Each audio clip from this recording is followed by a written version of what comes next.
Riders ready, watch the gate.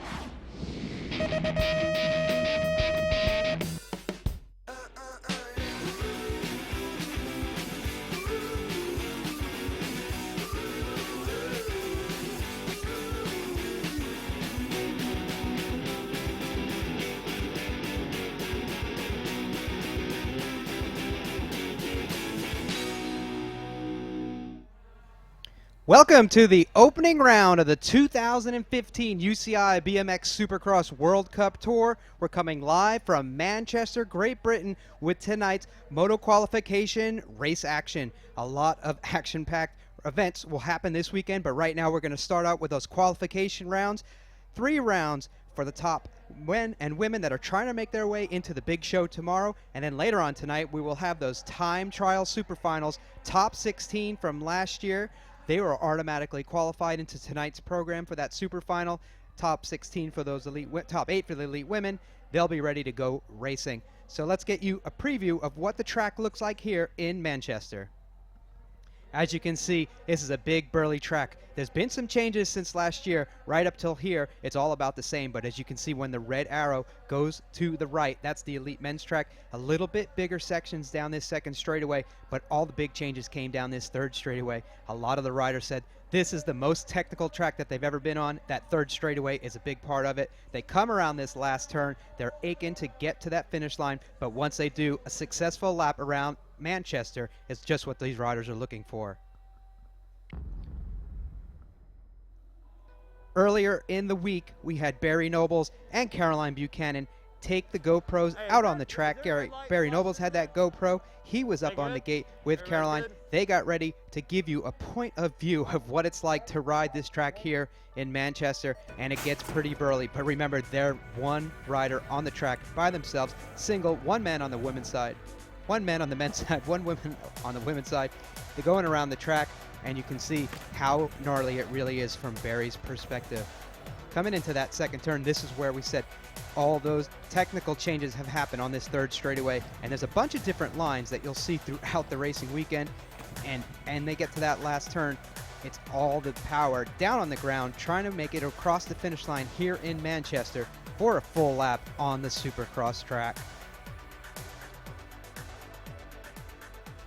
Successful around that lap. Thanks for GoPro for providing the support to get the series going.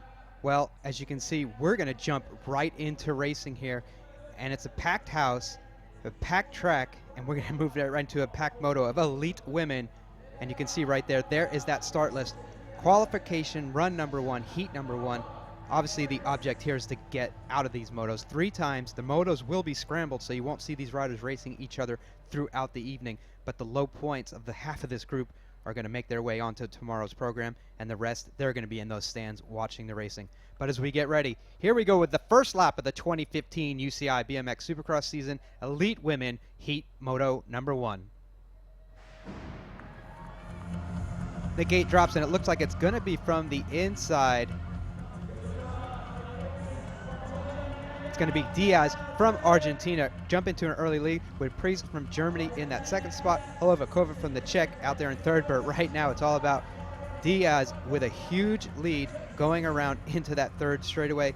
It looks like she's on a time trial. She's got a pretty decent lead out there, but right now it's going to be Carnival from Brazil in that second place spot. Coming down the line, it's going to be Diaz, Carnival, Holovakova, and Murchison from Canada. Those are going to be your top 4 women in Moto number 1.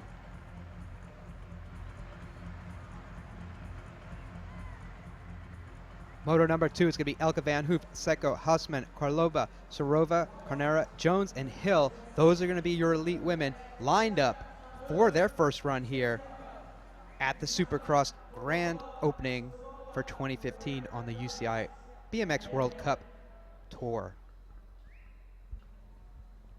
Ladies on the gate, they will wait for the gate command, and then we will have things kick off here for heat number 2, first round of motos from the Supercross.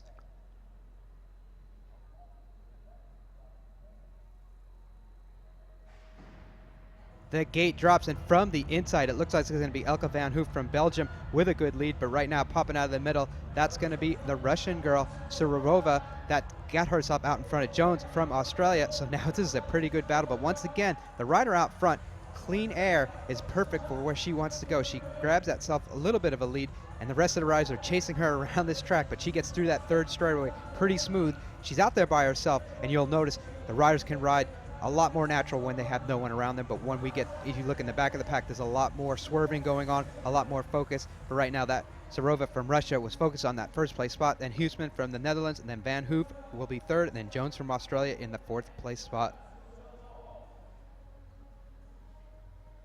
We'll get ready for moto number 3. Here's your start list: Diaz, O'Keefe, Smith, Marie, Christensen, Reno, Post, and Delar.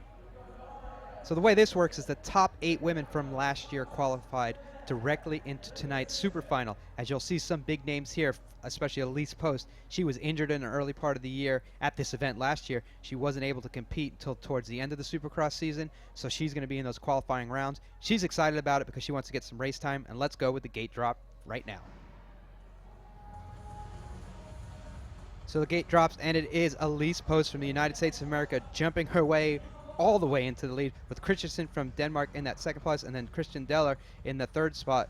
Right now it looks like it's going to be Shailene Reno that moves in that third place spot, but right now it's Elise Post with a commanding lead over Christensen from Denmark. As they get into that last turn, Elise has her sights set on that finish line. A little bit of style down that last straightaway. Here she comes across the line. Nice style all the way across. So it's going to be Post, Christensen, Reno, and Delar for your top 4.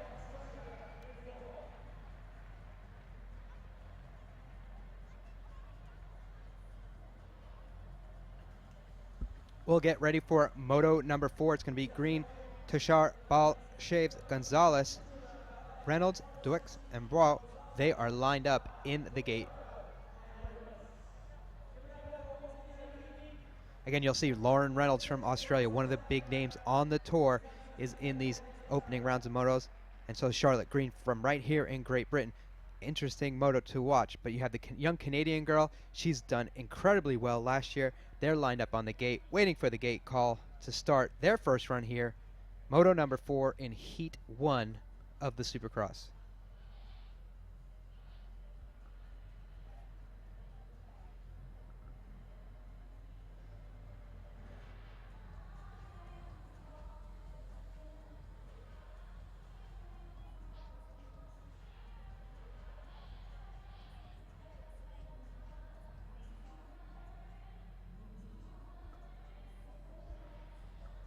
Slight delay here, waiting for this heat to get started. But as you can see, packed house of fans out there getting excited. And as we move on through tonight's program, the action's just going to get bigger and better. Right now, 8 riders at a time. Later on, it's going to be single riders, but it's going to be the world's fastest from last year's overall rankings that are going to be out there battling it for that victorious spot in the leader's chair at the end of the night. Right now, these riders are fighting their way through the program, through the qualifiers, trying to make the race tomorrow. And tomorrow's action is just going to be incredible. These riders right here all have earned a spot to get into this Supercross, but they haven't earned a spot into those 8th and quarterfinals, which is what happens tomorrow night. So as we get ready for Heat 4 here with run number 1 for the elite women, let's wait for the gate start.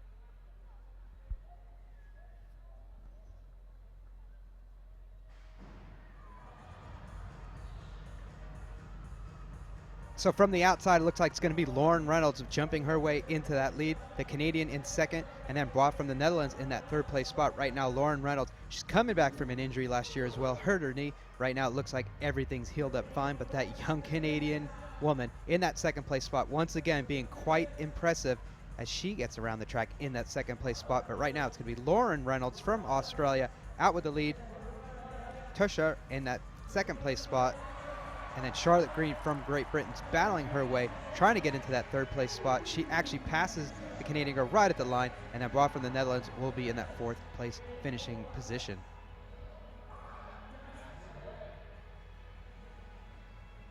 Next up, heat number 5 for the elite women. Qualhina, Klaus, Van Bentham, and Thurtdorp. Tabat, Carr, and Lipakova. Those are your 8 women lined up for their first opening round here in Manchester.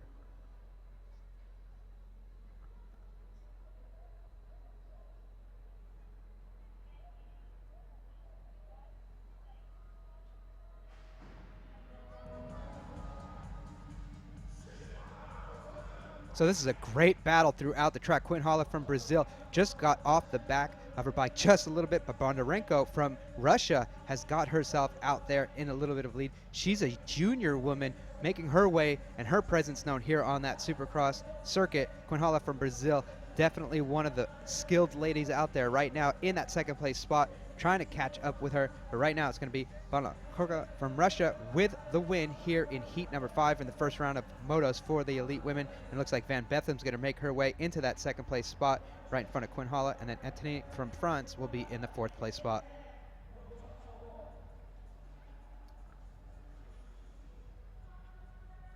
The last of the elite women's qualifying runs, heat number 6, and you can see it: Rimsat, Alou, Evry, Poitier, Kapana, Sprongers, Escobar, and Holamax will be your 8 women lined up on the gate. Right after this, we move right into those elite men's qualifications. But right now, this is the last run, heat number 6 in the first round of motos for the elite women. We'll get ready. Unfortunately, Escobar from Colombia had a crash earlier in the day. She's not going to be starting, so we'll go with these 7 women. And as the gate drops down, you have some big names in here. None bigger than Eva Aliud. She's been one of those top riders in the past, and right now she looks to have a commanding lead in that with Portier in the commanding lead, excuse me. And Aliud's just stuck back in that pack a little bit, but it's going to be Portier with the lead, and then a good battle in that second place spot. Those riders are all bunched up, and you can see a big logjam in that second turn. Right now it's going to be Natalie Portier in that first place spot, coming around the last turn. So it's going to be France for first, France in second, and then a good battle for that 3rd place spot. Actually, Rimsate from Lithuania gets into the 2nd place spot ahead of 3rd place.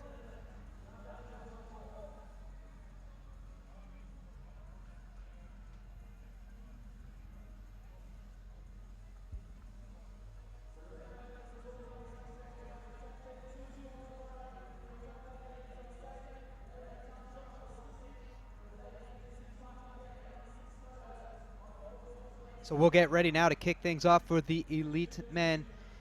Again, these riders all looking to make their way into qualifying into tomorrow's program. And as you can see, just some great riders. You know, top 16 still is super impressive, but there's a huge field of talent here on this Supercross circuit. Almost 200 elite men signed up this weekend. And like we said, they're all trying to get into those top 64. So right now, we'll get ready with moto number 1, heat number 1, as those elite men are lined up in the gate, getting ready to drop it for their first run of the year.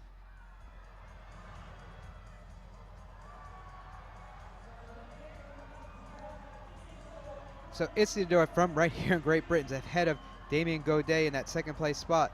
And he's one of those local riders coming through the program. A little bit of a case right there is going to cost him. You can't make any mistakes in here. And right there, Godet doesn't take any hesitation to make his way around, charging in that 1st place spot. But Isidore is trying to make his way known back through that last turn. It looks like he's going to get past Godet down the line, and he is going to take that 1st place spot. Bias from New Zealand is going to be 3rd, and then Surgers from Belgium will be in 4th.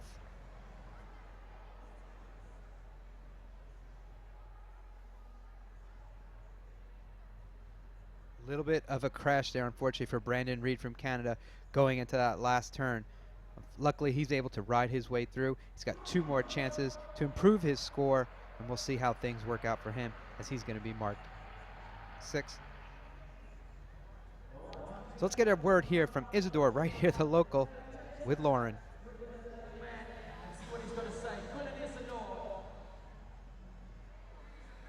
Hi, Colin. I'm asking you a few questions today. It's your first World Cup back. You weren't here last year. How do you feel you did? That was a very sketchy motor, I think, because of the 3-hour break I had, but it's good to get the first one out of the way and get the ball rolling now. How fun is it to race on your home turf? Oh, yeah, I train there so many times a week, so they're at the back of my hand, so I guess just going through the process, and it's good to have the crowd here supporting us, the GB riders, so thanks for that. Thanks, Colin. Good luck to you.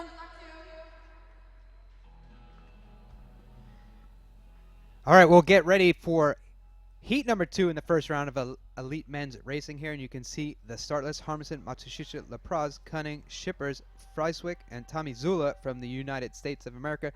Those riders are lined up here to take their shot around the Manchester Monster, getting ready for their abilities to be shown and showcased in front of the packed house here. It's a great atmosphere indoors. The only stop on the Supercross Tour. We'll get ready for the start of heat number 2. The gate drops and there's a lot of power, and look for it from the middle. Going into turn number 1, it's going to be Freiswick from Australia up there trying to battle his way through, and Yvonne Lapraz from Switzerland also doing a heck of a job out there as he's got the lead over Freiswick, and then Tommy Zula from the US of A's in that third place spot, battling it out with Matsushita from Japan. Coming around the last turn, Yvonne Lapraz from Switzerland in that first place spot. He's going to make his way across the line with an early win. He's going to make his way across with Freiswick and then Zula, Matsushita. Those are going to be your top 4.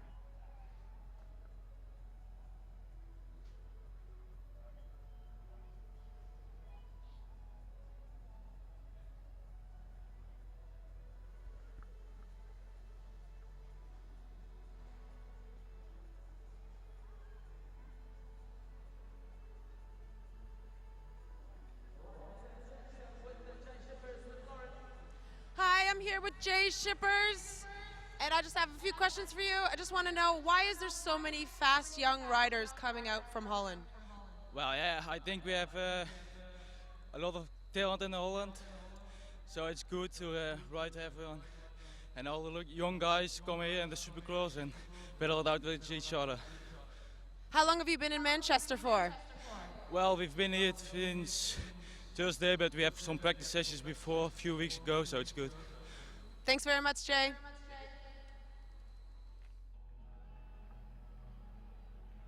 All right, we'll get ready for heat number 3 here with Kringers, Tumpak, Keger, Verduce, Aguirre, Blanc, and Katshev. Those are going to be your next men up, and unfortunately for Tumpak and Aguirre, they both are noted as do not starts. So we're going to have a little bit of a lighter race here, but the action's going to be just as packed with these 5 riders still on track.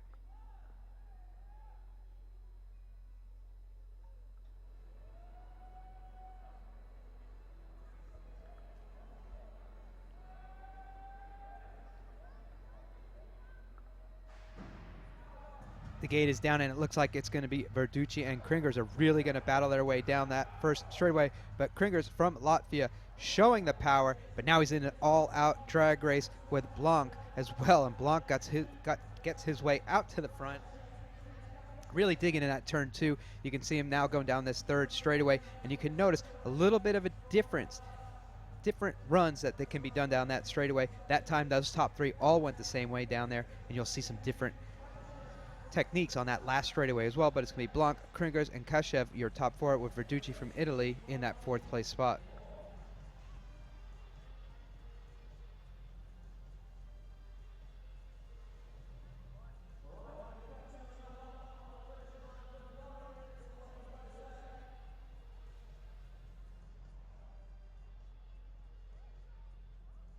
I am here with Renaud Blanc.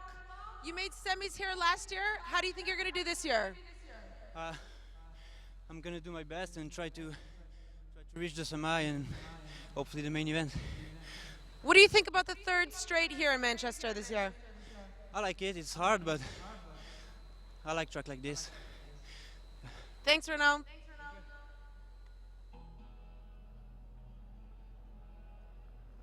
So we'll get ready for the next run of Elite Men's Moto Heat number 4 for Land, Thurkenston, Topeka, Schnaub, Jones, Berthauer, and Palmer as they are ready to get on track here in Manchester. A lot of first-time riders here really trying to make their way through the Supercross Series. Stop number 1, centrally located on the European continent over. Riders just excited to get to the UK to hit this race, close travel, but right now it's going to be all action as these guys get down that first straightaway for their start in heat number 4.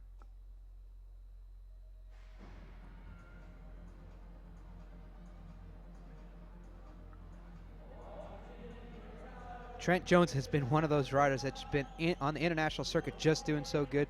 But you have Louis Brethauer from Germany, had a great World Championships a couple years back, and then last year just didn't go exactly how he planned. But right now he's got his plan. He wants to be out front. He's got his way out in front of Trent Jones. They're going to be battling down. You have Palmer from Canada in that third place spot. There's going to be a photo finish here at that line. Across the line, looks like it's going to be Jones just edges out over Brethauer. You have Palmer in third, and then Furlan from Italy in that fourth place spot.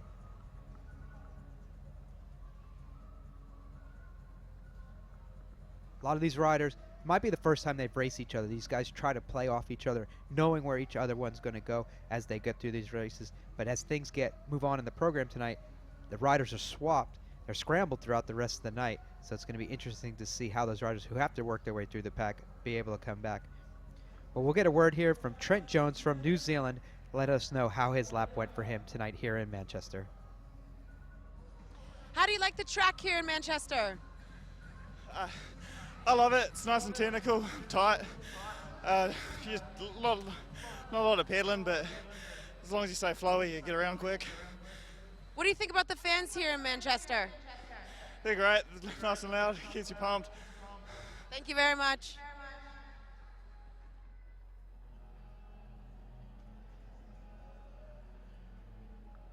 All right, we get moving on. Heat number 5, Luckhurst, Palominos, Riccardi, Mahieu, Ospana, Berra, Chumshov.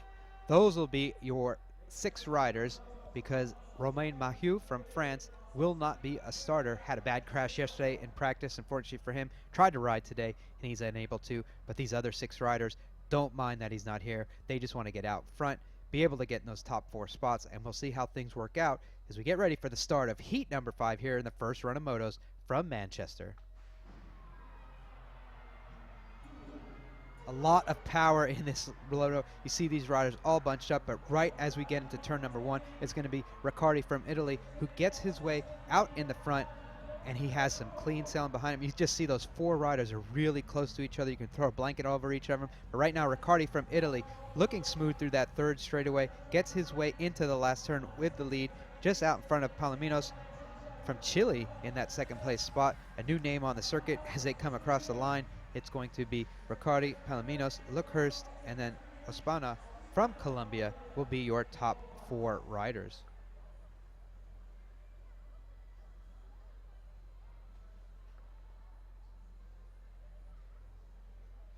So we'll get a word here from Riccardi from Italy to see how his lap went for him. I'm here with Romain Riccardi. Just wondering, what's your favorite part of the track? It's the third straight. It's really tight, but it's really good. It's really technical. You can make the difference on the straight. Do you plan on attending all of the World Cup events this year? Yeah, for sure. Well, good luck to you. Thank you very much. Thank you.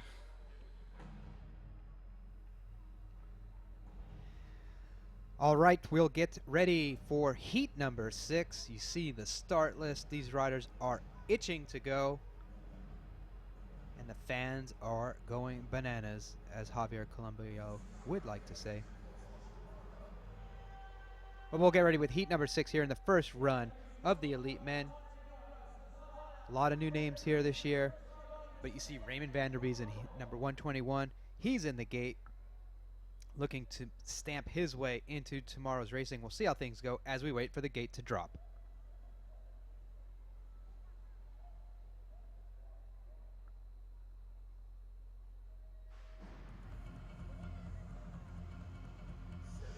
Right now, Raymond Vanderbeesen has his hands full with the Colombian of Oquindo. And right now, Oquindo gets his way out in the front. Vanderbeesen in second. Anywhere else, this could be one of those qualifying races that you'd see on Sunday. But right now, it's going to be Oquindo and Vanderbeesen out first and second. In your third place spot, you're going to have Montenegro from Argentina and then Van der Log from the Netherlands. But right now, it's going to be Oquindo getting his way out front. Vanderbeesen moves into that second place spot. Coming in third will be Montenegro from Argentina. And then from the Czech Republic, it'll be Scorto from Italy making his way through.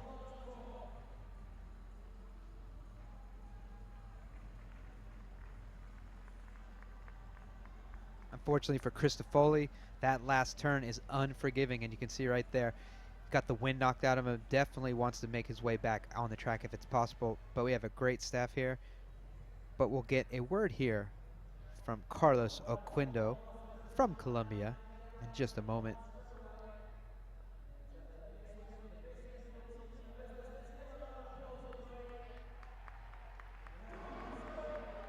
Hi, Carlos. Do you want to come over here? And just put your bike right up against the background. Hi, Carlos. How are you? Good. I'm pretty happy to be here. Good. How long have you been in Manchester for? I have been here like 1 week ago.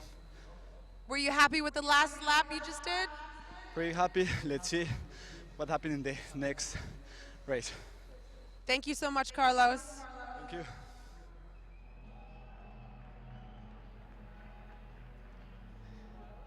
Getting ready for heat number 7 in the first round of motos here. You can see this one again. Villegas from Argentina, one of those strong riders on that circuit last year. Andre Jimenez from Colombia, Daniel Franks from New Zealand, Luque from France, Brown from Canada, Frank from Austria, and then Godet, Julien Godet from France. Again, this is one of those motos with a lot of riders, whose names you've heard from before. They all just sit out the top 16 in points, top 17 in points, and they are looking to make their way into tomorrow's show. This will be an action-packed race with a lot of big names and a lot of horsepower as we wait for the gate to drop. So this is a good battle. As you see, Daniel Franks from New Zealand just on the outside in the all-white uniform. He's got Villegas from Argentina right in front of him. A little bit of a case there from Brown in third place. Now he's going to make his way back in the pack, but it's going to be Franks, Villegas. They're going to be battling. Villegas out in front right now, Franks in second, and then that third place looks like it's going to be Julien Godet from France as those riders make their way down the line. But it looks like a battle to all the way to the finish, but Villegas will edge out Franks, and then Godet in third, and then Jimenez will be your fourth place finisher. Brown was able to make his way back. He does have a photo finish, but for fifth place, that's pretty good. Not being able to jump that last jump in that second straightaway. Good comeback from him. You can never give up, but it's interesting to see. So we'll get a word here from Villegas from Argentina. Like you said, last year, just a strong season. Great rider, and here we go. Get some inside scoop from him. Hey, Federico, how did you like the lap? Yeah, it was a good lap. I just had a good gate and fight for that first turn, and then just try to keep it up. Well, you did a great job. Do you want to say anything to your fans back home? Yeah, gracias por mirarme. Les mando un saludo y vamos a dar todo. Thank you so much.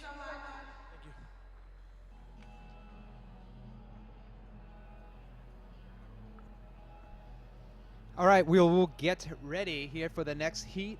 Again, some of the new names, some of the old names. You see David Herman, Salazar, Nagard, Kimmin, Blumen, Bensink, Berlevich. Those riders, and Villa from Brazil. Interesting mix here. It'll be interesting to see how things turn out. David Herman, you see number 5. Anyone with the top 1 through 8 on there as their number. Riders who had qualified and made their way into the main at the World Championships last year. The rest of these riders all run their career numbers. They're established, but right now anyone on this gate wants to establish themselves as a top rider. We'll see how that works out as they get ready to hit the track.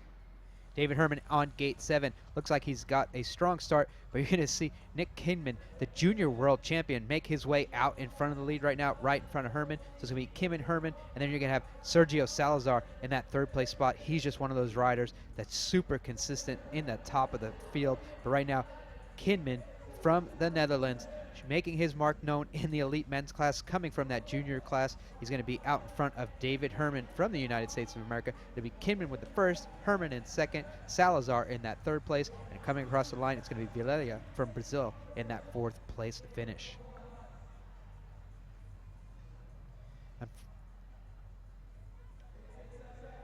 So we'll get to hear from that junior world champion, Nick Kinman, what it's like out here in the elite class as he took the win there. We'll get a word from him here in the finishing area after he just won his lap here in Manchester. I'm here with Nick Kimman. He did an awesome job. There's so many fast riders coming from Holland. What is your secret? Don't know, just a couple younger riders, and we have a good program going, so I think that's why. Well, you did an awesome job. What's your favorite part of the track? I like the first straight. It's a bit short, but it's good to just open up and try to get first in a turn. Well, you absolutely rocked it. Thanks so much, Nick. Thank you.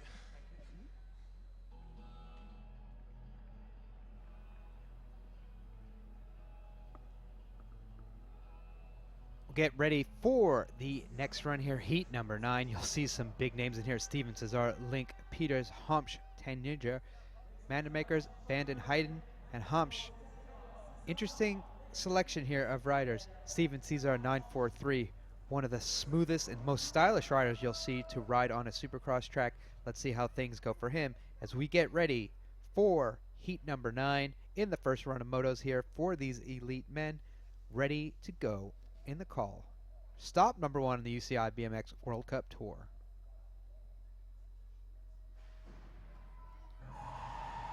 So the gate drops. You can see Cesar in that black and yellow with the red on it.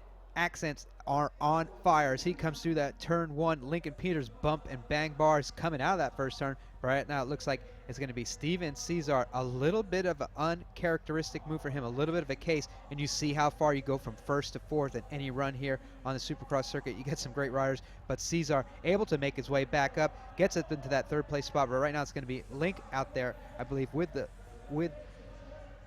lead, then over Vanden Heiden, and then Cesar will make his way back into that third place spot, and then we'll have Mandermakers for fourth. But that was a great battle.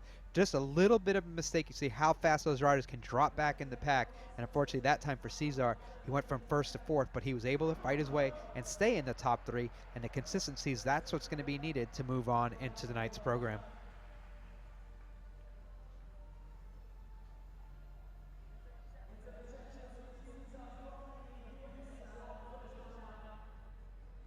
I'm here with Steven. Steven, what was your favorite part of the track? The whole track's good. I'm just trying to adjust to it. I guess the gate's my favorite part. Good answer. How you liking Manchester? How long have you been here for? Manchester's awesome. Only been here a couple days. Good people, good city, and I'm loving it. Great. Well, good start. Thank you so much. Thank you.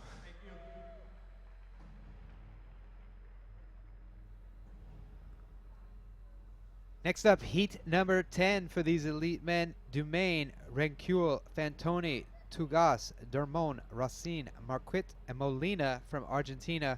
Those are going to be your 8 riders making up heat number 10 here.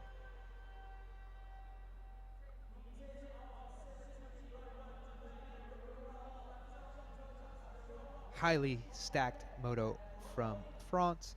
Top 4 riders could be French. We'll see how things go. We have a lot of guys like Fatoni, Marclit, and Molina who definitely want to get their way. And then Tugas from Canada definitely want to make their way up into the front as well. We'll see how things go as we wait for the gate to drop.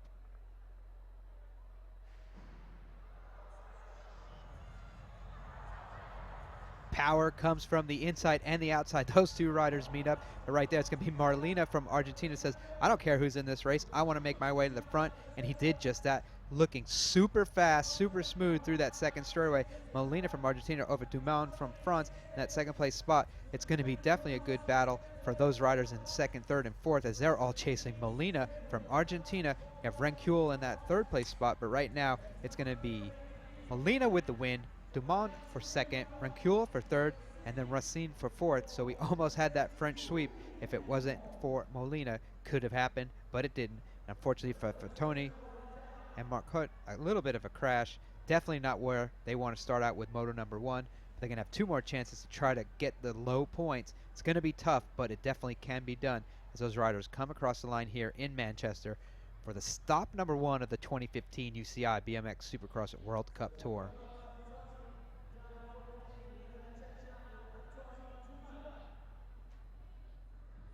I have Antoine from France with us here. I want to ask you a few questions. You did amazing. What's your favorite part of the track? Oh, I like the track in general. It's fast, technical, so I'm happy. Do you have anything to say to your fans or family back in France? Oh, I want to thank everybody for the support, GT, One Industry, and everybody who's following me. Well, you did an awesome job. Thank you so much. Thank you.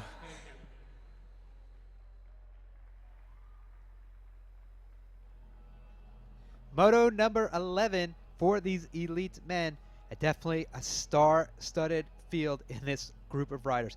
Cameron from New Zealand, Mir from France, Dave from Latvia, Tramanis from Latvia, Serin from Colombia, Patty Shark from right here in Great Britain, Vandenberg from the Netherlands, and Carnival from Brazil. This is a who's who of riders, and they're all together in heat number 11 here in their first run of the motos. Interesting to see how things turn up. We've had some great racing so far, but these are some riders. As you can see, Mir from France has that number 6 on his plate, made his way into those World Championship main event. Cameron from New Zealand's just been one of those guys that's super strong. You can see the left sleeve of him is the flag. That indicates he is the national champion. You'll see that throughout the field. A bunch of riders with their left sleeve with the flag of their nation. That indicates they are the national champion. Have a lot of riders that have just recently won those titles as well. So we'll get ready as these riders are loaded up in the gate here. And unfortunately, that last time we had a crash, but it looks like the medical staff here has it under control as they take off Frank from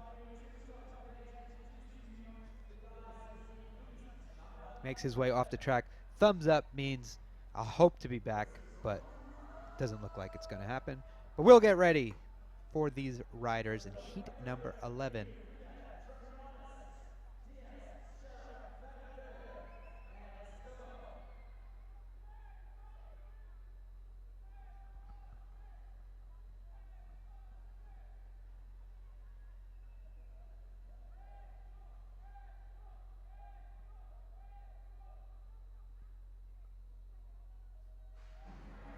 So the gate slams down and the power is coming from the inside, and it's going to be Mir from France right now. He's going to have a good battle on his hands with Edzis, Tramanes, and then Vandenberg is going to be in that third place spot. But this should definitely be a good race. Both of these riders capable of getting through this third straightaway.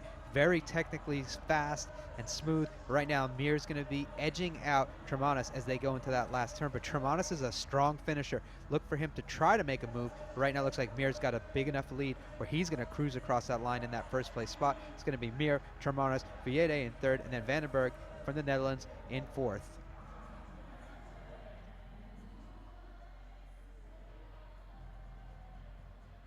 So we'll get a word from Mir. He's had a great season going ever since he got that entry in that 6th place at the World Championships last year. Been strong, came to the US of A, raced against some of those riders. But let's get a word here from Mir from France on his victory in lap here. I'm here with Amadou Mir from France. You did an awesome job coming in first. How do you like the track here in Manchester? Yeah, for sure, I like the track. My favorite line is first line because we're going fast, and I like so straight too because it's so technical, and that's all. I heard you're a really great dancer. Do you think you could show us some dance moves? Just maybe one?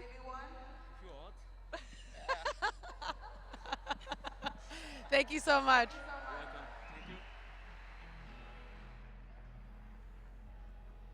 Good to see some personality back on the track here, and Mir definitely has it. Hopefully passes it along to some of the other riders. But we'll get ready for heat number 12 in these elite men's class. You see the start list: Meyer, Anderson, LeBon, Dorais, Calleron, Posey, Long, and Jaspers. Again, some big names in here: Justin Posey, Nicholas Long, Jaspers, Calleron. Those riders right there could be in a semifinal or main event at any given time. Right now, they're all here in the first run of motos here in Manchester. And let's see how things turn out for these riders as the gate drops. Nick Long in gate 7, you can see the American flag on his sleeve. He's the newly crowned national champion there. He's going to be battling with his American teammate Justin Posey in that second place spot, and then Anderson in the third. But right now it looks like Brazil's going to sneak their way up. But right now it's going to be Nick Long, who's definitely turned things around. Oh, unfortunately, he turned him around the wrong way right there. He goes down, takes Posey with him, and down this third straightaway, it's going to be Dos Reis from Brazil unclipping what's going on in this race. It's going to be Dos Reis. Now he's going to be passed by Anderson from Denmark. He comes across the line. So it's going to be Anderson, Jaspers, Dos Reis, and then Clarion in that fourth place spot. Meyer from Germany. And unfortunately, again, for Nick Long, that crash right there in that second turn, definitely not the way he wanted to start things out. And he took Justin Posey with him. Unfortunate for him, but he's back up. He'll make his way around the track, and he'll definitely be one to be able to come back and get through the rest of the races if anyone can. But there you go. Thing can change on just a dime here in the Supercross. And anyone knows that is Quentin Clarion, one of the strongest riders out on the circuit in the past, but crashes kept him out from the season last year. But let's get a word. He just got top 4 there in a crazy moto. So we'll hear from him as Nick Long makes his way across the line. Definitely didn't want to crash, but being able to roll across the line is definitely something that you're appreciative of. But let's hear from Quentin Clarion. Hi, Quentin. Hi, Quentin. How did you like the third straight on the track? Third straight, actually, everybody crashed, so it was good for me. I was last, but I'm okay, and just hope that the guys are okay. Well, you did an awesome job. How are you liking Manchester so far in the crowd? That's a great event, and we don't have rain, and that's every time a good crowd, so I'm really stoked to be here. Thank you. That's great. The sun is shining, and we're all happy to be here. Thank you so much, Quentin.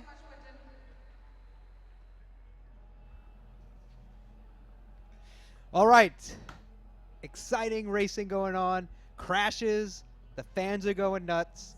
And it's time for the next run of these elite men. Heat number 13, Dumont, Kronk, Shippers, Avril, Pettigrew, Pizarro, Schmidt, and Marino. Again, we have a mix of some riders that have been on the circuit, some new riders. Ryan Pettigrew is a youngster from the US of A. Ramiro Marino, one of those consistent riders that's been around on the Supercross circuit since 2007.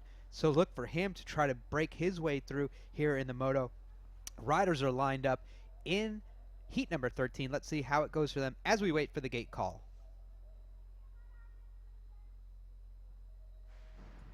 And the gate drops, and you can see the power.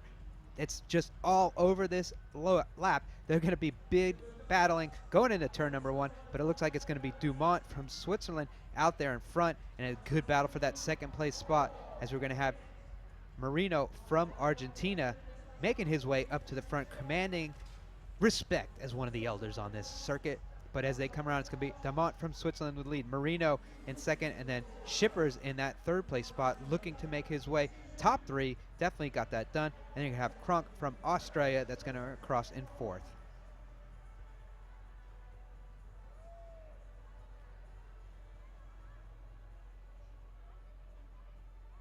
Schmidt from Germany, unfortunately, right there. You saw that crash down that second straightaway.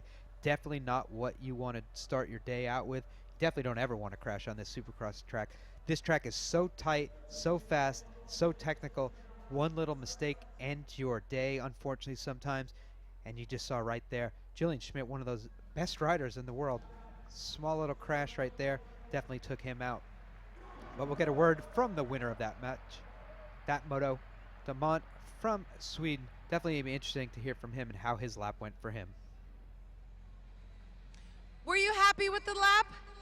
Yeah, I'm happy. At the beginning, I was a little bit scared, but I did good lap and I'm happy. I feel confident for the rest. That's great. Do you plan on coming to all the World Cup events this year? Sorry? Do you plan on coming to all the World Cup events this year? Yeah, I'd like to. I wish I could. I will try. Well, we hope you're there. Thank you very much. Thank you.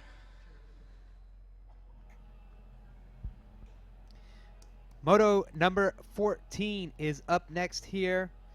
Run number 1 for these elite men. You'll see Emilia Falla, Jari, Savoy, Romel, Campo, Lopez, Duchette, and Nagard. Those will be the 8 riders lined up here for Heat 14 in the elite men's moto qualifications today. 16 riders already qualified for tonight's Superfinal time trialists. These riders are looking to make their way into tomorrow to the race action, starting with those 8th finals. But here we go with the first run for these riders in the 2015 UCI BMX Supercross World Cup Tour. Let's see how things go as we get ready for the gate to drop.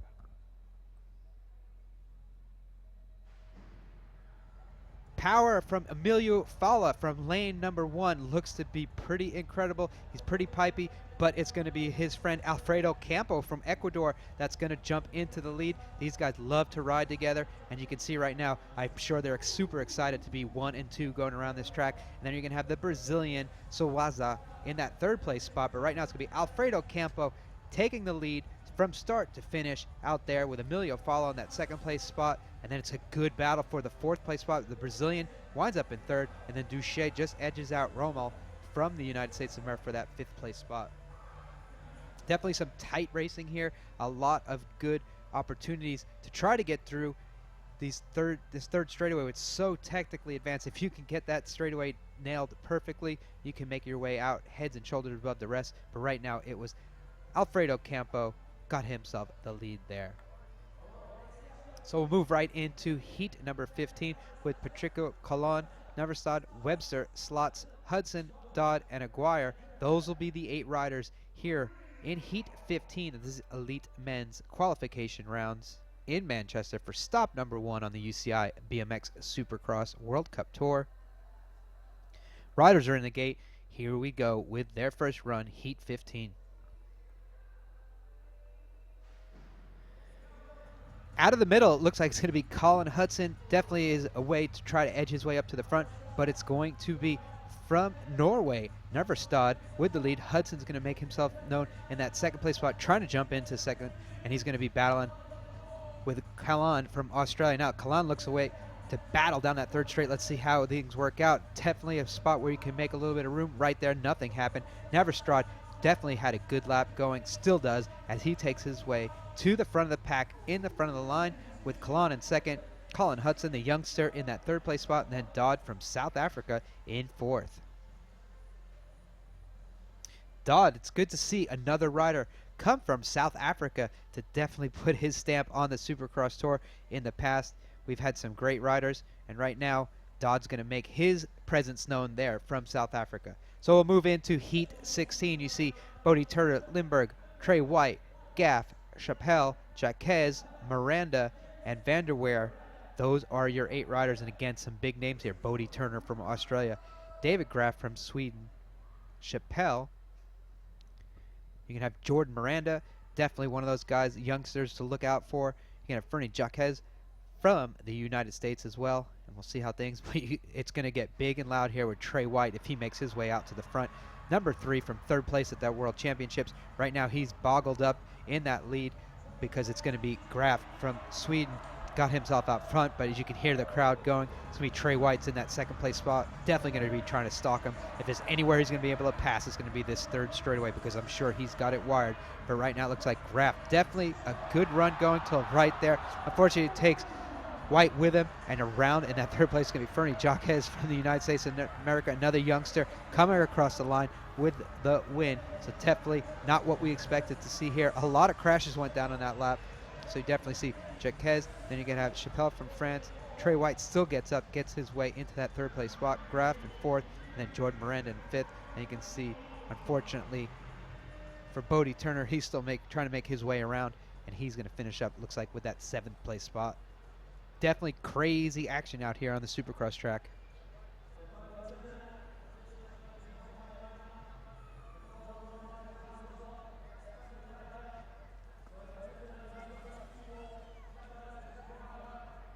So definitely some turmoil going on, but we'll get a bird's eye view as we hear from Trey White. This is what exactly went on in that lap there. I have Trey White here. Trey, how is it racing on your home turf? It's good.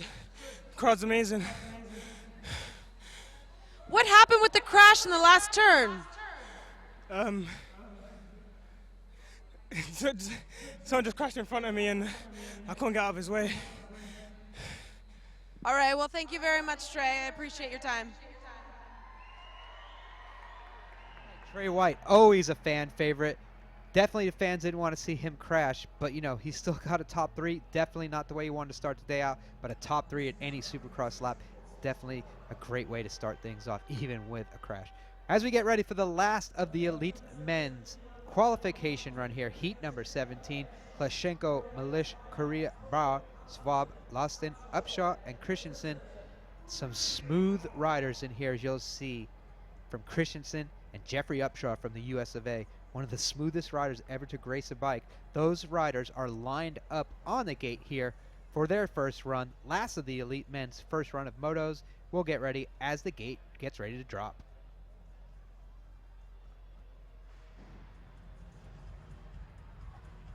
From the inside, a lot of power from Russia, but right now all that power is coming from Denmark. It's going to be Laustin with that lead out in front, and he's going to have a good battle on his hands. It's going to be Klashenko from Russia, then Laustin from Denmark, and then at third place, I believe that's Jeff Upshaw. Definitely a smooth rider, making his way through there. And it's going to be Laustin from Denmark and Klashenko battling out as they come across the line. It will go to Laustin from Denmark, just back and forth racing. Definitely exciting to see. Klashenko in second, and then third place will be Jeffrey Upshaw, and then from the Czech Republic is going to be Svab in that fourth place spot. Christensen fifth.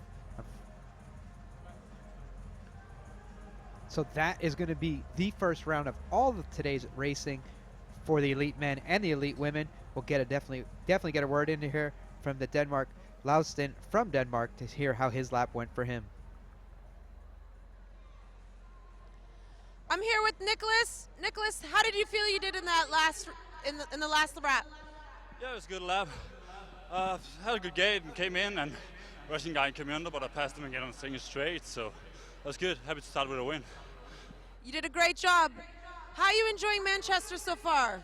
Yeah, it's awesome. Like every time you race here, it's such a good atmosphere, so yeah, it's perfect. Have you been here for a while? No, I just came first day, so. Well, you did an awesome job. Thank you so much, Nicholas. All right, so that is the end of the first run of motos for the elite men and elite women.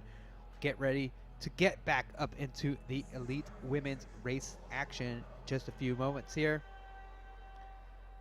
Interesting to see how these riders coming off a season break, how their training's gone. A lot of riders we expected to see out here today. You know, some of these bigger names riders that are in the races today. We've seen a few, you know, surprises, a few upsets, and as well as we've seen some new names out there, out in the lead of the laps. So it'll be interesting to see. Consistency is definitely the key here in BMX and Supercross. Like I said, anything can happen any given time, and it's very difficult to have 3 consistent laps throughout the day to move on to tomorrow's racing. But then again, you're going to have those 3 laps in the earlier 8th finals tomorrow, and then you're going to make your way into single elimination, and that's where you have to be spot on and ready for anything, as those riders just get that one chance to get top 4 to move on and then hopefully make their way into that main event. But here in Manchester, definitely one of the tracks. A lot of the riders love to come here because they don't have to worry about the weather conditions. They know it's going to be the perfect climate. There's not going to be any wind, but what they always are leery of is the track itself. The track here is super fast because it's really short, it's compact, but the jumps are very steep, so it turns into being very technical. These riders really want to open up with the power, but sometimes you have to go a little bit slower to get the track dialed and be fast on it. But those riders that know the key to it have excelled. But you know, when you're a racer, it doesn't matter what happens. You see somebody coming next to you, you really want to go that much faster just to get clear of them, but sometimes that can backfire on you. And as I said, the consistency factor is what's going to make a rider move on throughout the program, and we'll see that as we get to watch these riders compete through the rest of those rounds of motos today.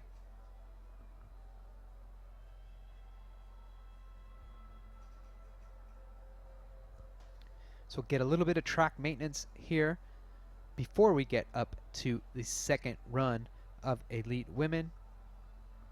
But yeah, this year is definitely going to be interesting. 5 stops on the Supercross tour, 2 new stops, one in Sweden, one's going to be in South Carolina, the United States, at Rock Hill. So definitely a lot of racing going on. Throw in the Pan Am Games, you have the European Games later on, you have the World Championships as always, and this year is definitely a big one for a lot of these riders looking to make their way to Rio, as these are the point qualification rounds most important races out of all of them on most people's calendars are these Supercross races, and that's going to be the way the riders advance to these games in 2016. And a lot of the coaches here know that they're going to be on these riders all year long if they want to have any aspirations to make their way to Rio. So we don't want to wear that out already. You know, it's early in the season, but that's definitely something in the back of each and every one of these riders' minds. We had to sit down with a lot of riders the last few days, and, you know, it's one of the things they've brought up. They know back is what, you know, the ones that have been to the Olympics definitely want to go back. The ones that hadn't made it yet, they definitely want to experience it, but it's all about being consistent throughout this season, you know, and even half of next year. So it's a long time coming, but definitely a huge goal accomplished for any rider, any athlete.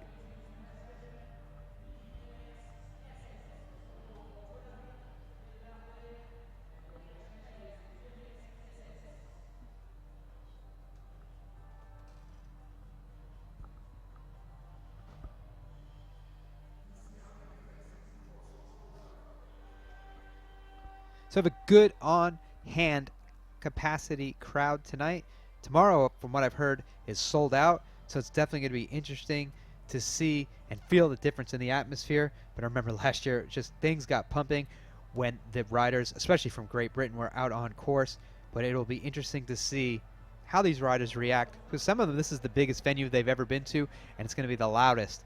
And anyone that's in one of those motos with Trey White or Charlotte Green, Liam Phillips, you know, they're going to hear this crowd erupt as those riders get next to them on the track, and we'll see how things turn out. But interesting to see what riders have done what over the off season to prepare themselves for this 2015 Supercross Series.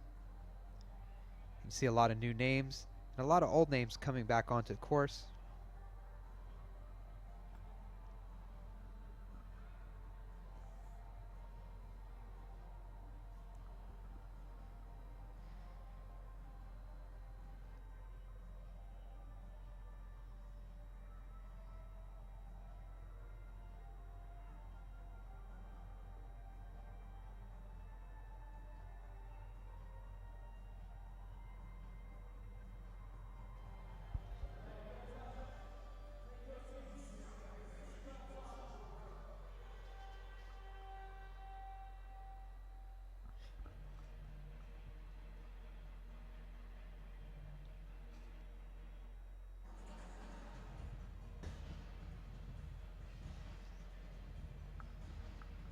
So just moments away from the next round of Elite Women. Here they come up that hill. So we'll get back to the excitement of race action.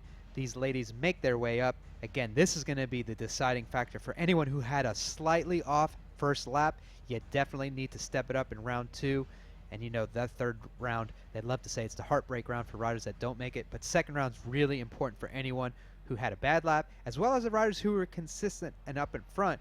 So, you know, all 3 rounds are important. Second round could be the make or break lap for somebody that didn't have that good lap first run. And we've seen a few big name riders such as Nick Long, who had that crash. Trey White had that crash. He was able to get back up and get top 3 though.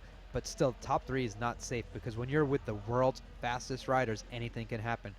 So as we get ready for run number 2, heat 1 of the Elite Women, you see Charlotte Green from here in Great Britain, Baal from the Netherlands, Bracken from Russia, Alioud from France, Priest from Germany, and Taylor from Great Britain. This should be one of those races where you hear the crowd go crazy for those 2 local riders from right here in Great Britain. As we get ready for their second run here in Manchester, stop number 1 of the Supercross Tour for 2015.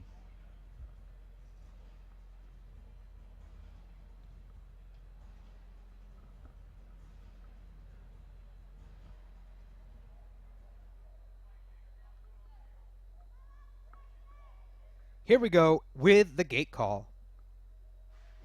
The gate is down, and you can see some power coming from the inside. That's going to be that young Russian woman. That's going to be Bondarenko. She's a junior rider, but she's been turning a lot of heads on the track, and right now she's doing that here on the world stage. Stop number 1 of the World Cup Tour. She's out in front of Nadia Priest from Germany in that second place spot. And then it's going to be Bois from the Netherlands, and then Charlotte Green stuck back and forth. Right now, she definitely wants to make her way up to the front, but it's going to be Bronarenko from Russia with the lead and the win. Nadia Priest from Germany in second, and then a good battle all the way to the line for that third place spot, and that's going to go to Charlotte Green from here in Great Britain, and then Bois from Netherlands will take that fourth place spot.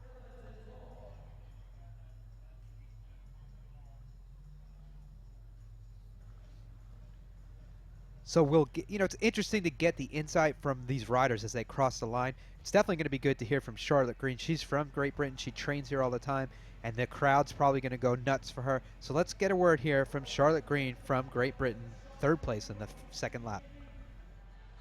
I'm here with Charlotte Green. Charlotte, you made it to the finals on your rookie year. How do you think you'll do this year? Hopefully the same. I mean, I'm just going out to do what I can do, and yeah, finals the goal. How is it racing on your home turf? Yeah, it's really good. Having all the home crowd support you and the atmosphere is really great. Well, we're all rooting for you. Thank you very much for taking your time to speak to us. Thanks.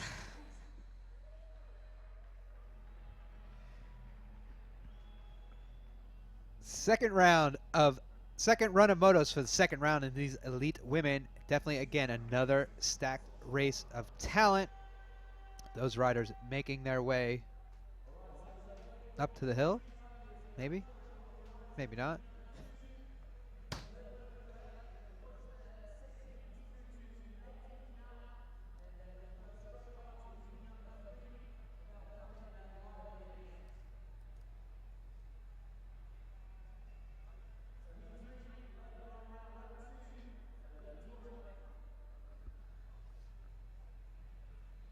So the way this works is the riders get their gate pick based on the finishing result of that first lap that they had. So that's why you see Diaz, she's able to go up there, get into gate 2. And sometimes a lot of riders said the inside here is definitely an advantage, but some riders really like that. They said gate 5 is one of their picks. Like if they really want a straight line, that would be perfect for this first turn, because the track doglegs just ever so slightly to the right after that second jump. Gate 5 would be good, but it's one of those things where if you're on the inside, you get a great gate. You don't have to worry about riders being around you. So as you'll see a bunch of different strategies played out here throughout the weekend. But there's going to be riders that may take gate 8, and now with the new double dice promotion from Elite Tracks, taking gate 8 could double your money in that main event if you were to be a winner, and we'll talk about that much later in the program. But here we go with the second run of motos, heat number 3 for these elite women, loaded up in the gate on the inside. We'll see how things turn out for these women as they are in the gate.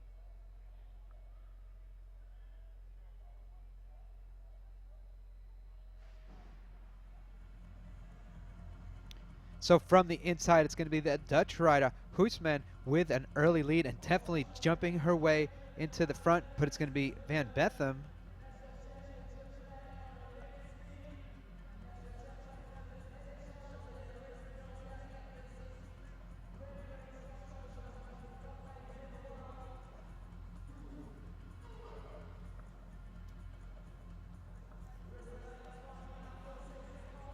So Van Betham will take her way across the line with that early lead and the win. Then you're going to have Todux from France and Michelin from Canada in that third place spot.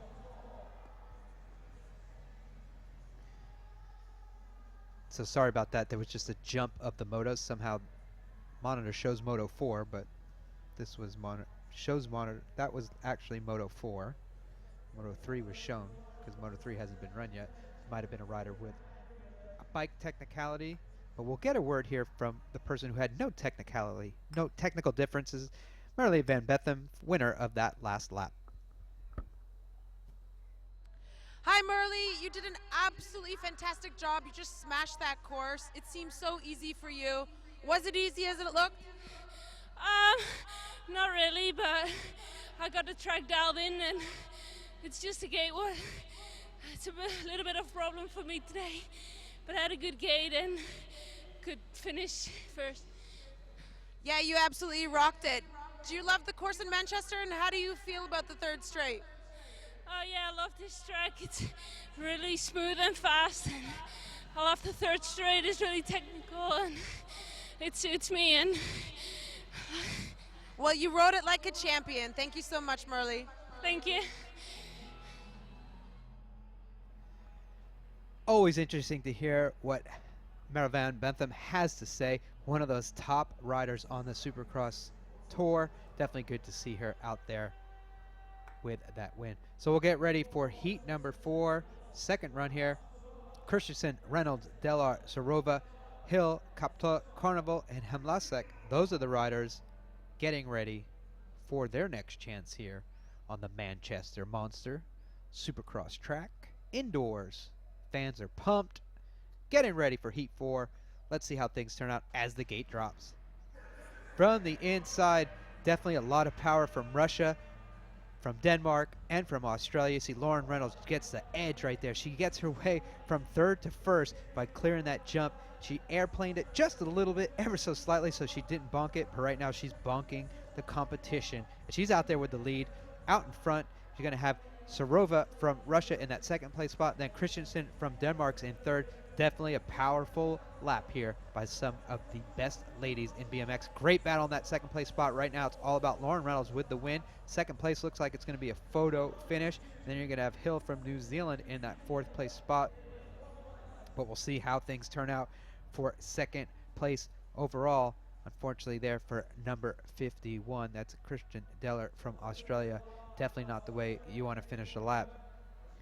But we will get a word from that decisive winner there, which was Lauren Reynolds from Australia. As we said last year, had an injury, making her way back into the tour, and what a big way to do it by taking a victory here in her second lap here in the Supercross in Manchester. Lauren, this is your second first out of 2 races. You're doing an awesome job. Can you tell us what your secret is? No real secret, just trying to keep it smooth and one lap at a time, get some wins and move on to tomorrow. Well, what do you think about the crowd here in Manchester? I love the track. It's been here for a few years now, so yeah, I always love to come here. It's a great way to start the tour, and yeah, indoor, good crowd, so it's exciting, can't wait. Well, you're doing an awesome job and we love watching you. Thank you so much, Lauren. Thank you. All right.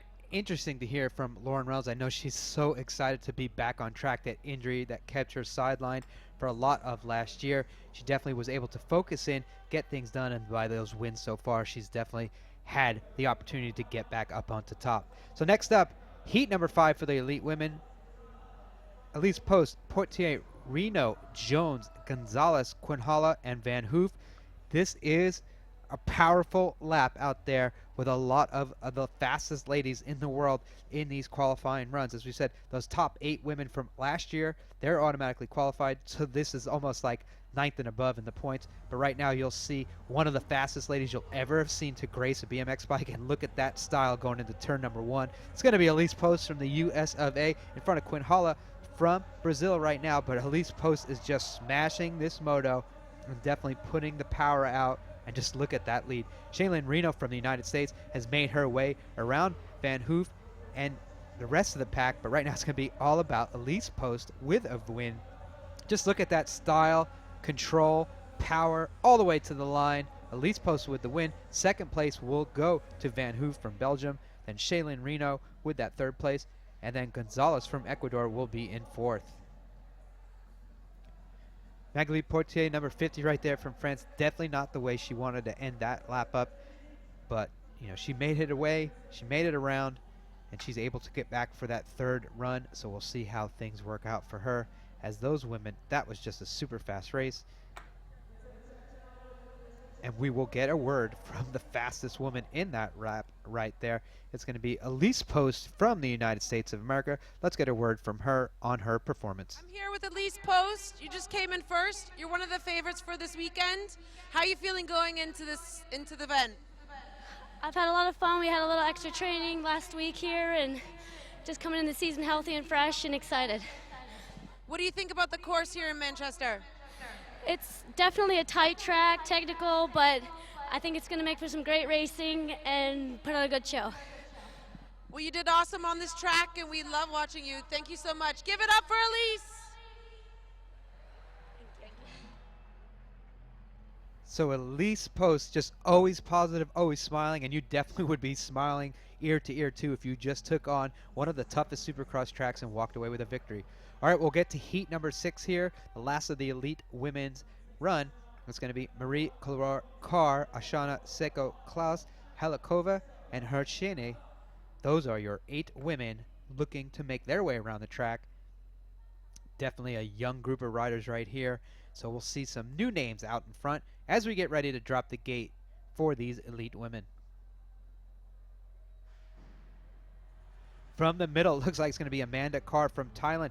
Definitely has a gate start that she's excited about. Jumping onto that big step-up jump going into turn number 1. She's got Halikova from the Czech Republic right behind her. Right now, Amanda Carr from Thailand definitely got the power down that hill, that big ramp. You see the national champion sleeve on her as well, and definitely looking super smooth through that third straightaway.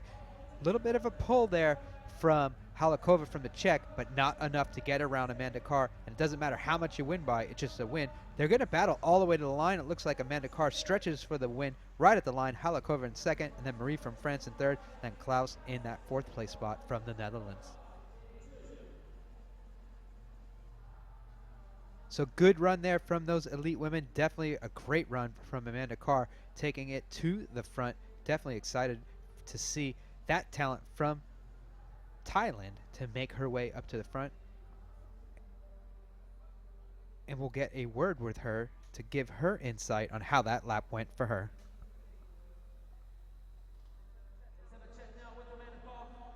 I'm here with Amanda Carr. Amanda, it got really tight at the very end there. How do you think you did on this? How do you think I did on the track? I've been working a lot with my coach on some track management stuff, so that was a good test. Do you have anything to say to your fans back in Thailand? สวัสดีค่ะ Amanda ขอบคุณหลายๆทุกๆคนที่เชียร์ Amanda ตลอดเลยจ้ะ Wow, that was absolutely beautiful. Thank you. Carr, impressive on and off the track.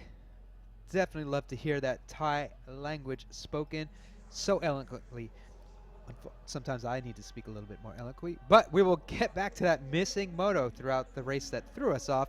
Here we go. We had a little bit of a rider with a little bit of bike maintenance that needed to be taken care of, so we re-racked these women, and we'll get ready for run number 2 in the second run, and you can see the start list right there. This is the last run for these elite women for their second run of the motos. And we'll get ready to see Husman, Tushna, Ette, Rimsot, Diaz, Bergley, and Ballet as they are in the gate finally for their run here in Manchester.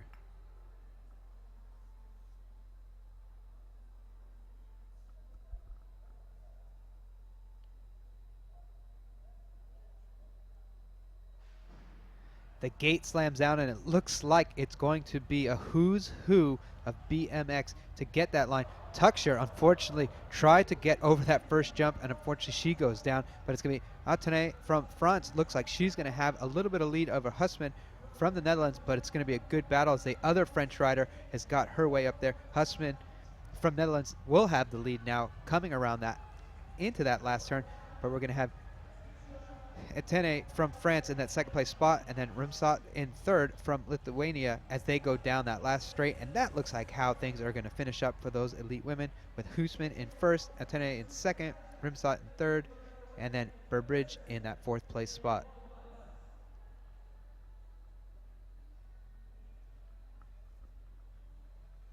So that wraps up the second round of qualifications for these elite women. We're going to have move on one more run for them, but right now we'll get a word from Vilma Rimsate.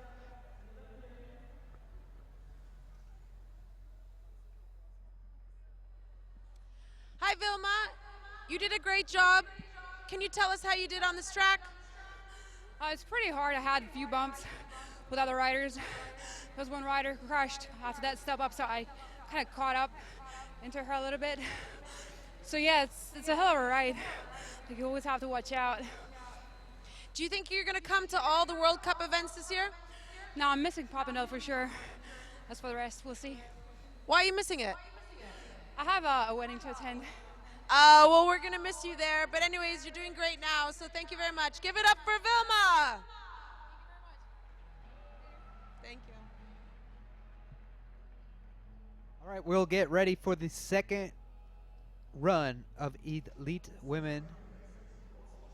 Second run for elite men as they are in the gate. Unfortunately for Tuckshirt from Canada, that's going to be not the way she wants them taken off the track, but hopefully she's able to make it back on. So we'll start with heat number 2, heat number 1, second run of motos for the elite men. It's going to be Campo, Rencule, Jari, Miranda, and Limburg. Those are going to be the five riders. Looks like Julian Schmidt is a DNS and Van der Weyer from Belgium are both DNSs, so we'll see how things turn out. It's going to be interesting racing from 5 riders on the track, and let's see how things go as the gate drops.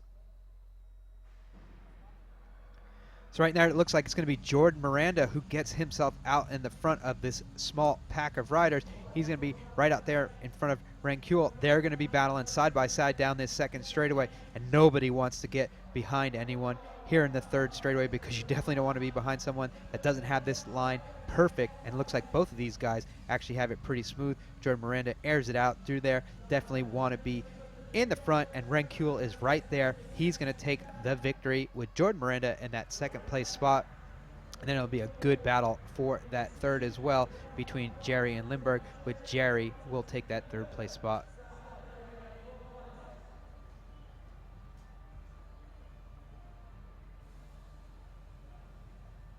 So we'll get ready for the second run here in round number 2 for these elite men. You got Yvonne Lapraz, Julien Gaudet, Ablon, Topkins, Tugas, Dermont, and Homsch from Australia. Close. Austria and Australia right next to each other, right? Not even close. So those riders in the gate for their second run here. Definitely important runs for these guys, and we'll see. Yvonne Lapraz surprised a lot of people with that great run there. He's one of those strong riders, and it's interesting and exciting to see him back in there. We'll see how things go out as we get ready for the second gate drop here for these riders around the track. Once again, it looks like Yvonne has himself a good start and some good power down that first straightaway, and he's going to be the rider out front. Tugas from Canada, definitely one of those guys up there in the front. This puts himself in that third place spot right now, but he's got the inside. Will he be able to make a move? Not yet, because Gaudet's in that second place spot. But right now, Lapraz definitely, again, putting a lot of smiles on the fans from Switzerland as he comes through. He looks like he's going to be able to edge out Gaudet at the line. Coming across the line, it's going to be Lapraz, Gaudet, Tugas from Canada, and then Homsch from Australia. Those will be your top 4 riders from second run of races here for the elite men in Manchester, England. And it'll be interesting to hear from Yvonne Lapraz about his run there. Definitely a powerhouse down that first straightaway, and he's got skills to get around this track as fast as possible, and you saw him with the win, and now we'll watch and listen as what he has to say about that lap.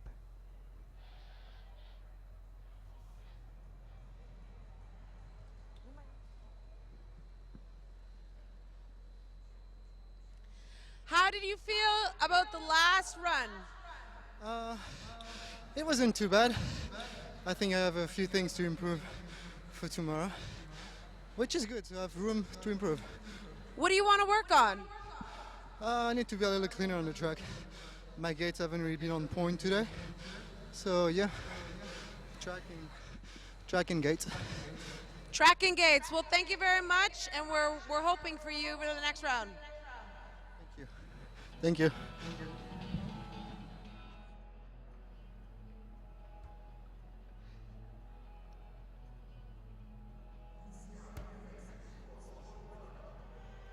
Getting ready for run moto number 3 here in the second run of elite men's. Again, Kriegers, Verlan, Chappelle, Webster, Kanger, and Bensink. These riders excited to get to that finish line, hoping to get an interview, but right now they got to make it around the track first, and they are lined up in the gate. A lot of power comes from Latvia, and you can see right there Kriegers on that lane 1. Definitely will be a guy to watch, but let's see how things go as the gate drops. Kriegers definitely gets himself a great start. Looks like Bensink is definitely up there in the front this time. He had that crash in lap number 1, so he wants to move up there. But right now, Kriegers got the lead and it looks smooth, but we'll see how things go. The second turn's been a problem for a few riders, not for Kringers, not for Bensick. Those guys are getting down that third straightaway perfect. A good battle for that third place spot too, but right now it's going to be Kringers from Latvia taking it wire to wire across the line with the win. You'll have Bensick in that second place spot, then Furlan with third, and then Berlich from Russia in that fourth place spot. These riders were demanding an interview, and they're not going to get one. Poor guys.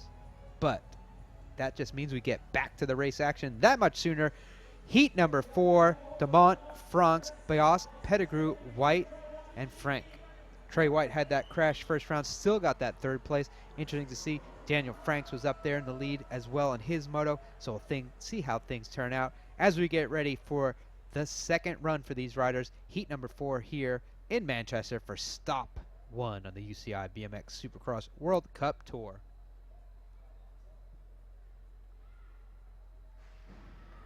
The gate drops, and you'll see it's definitely going to be Trey White out there, and you'll hear the fans erupt as he gets into turn number 1 with the lead up front of Demont, and then you have Daniel Franks from New Zealand, that third place spot. But right now it's going to be Trey White out front.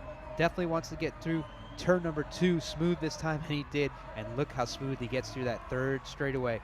Definitely looks good. Coming around that last turn, it's going to be Trey White, Demont, a little bit of a battle there in that third place spot. Looks like Franks got shoved off the track, but going through, it'll be White, Demont, Bias from New Zealand. Then Frank from Authier, Pettigrew. And then it looked like Dan Franks was the rider that was pushed off the track. We'll see where he comes across the line. Unfortunately, it's going to be in that 6th place position.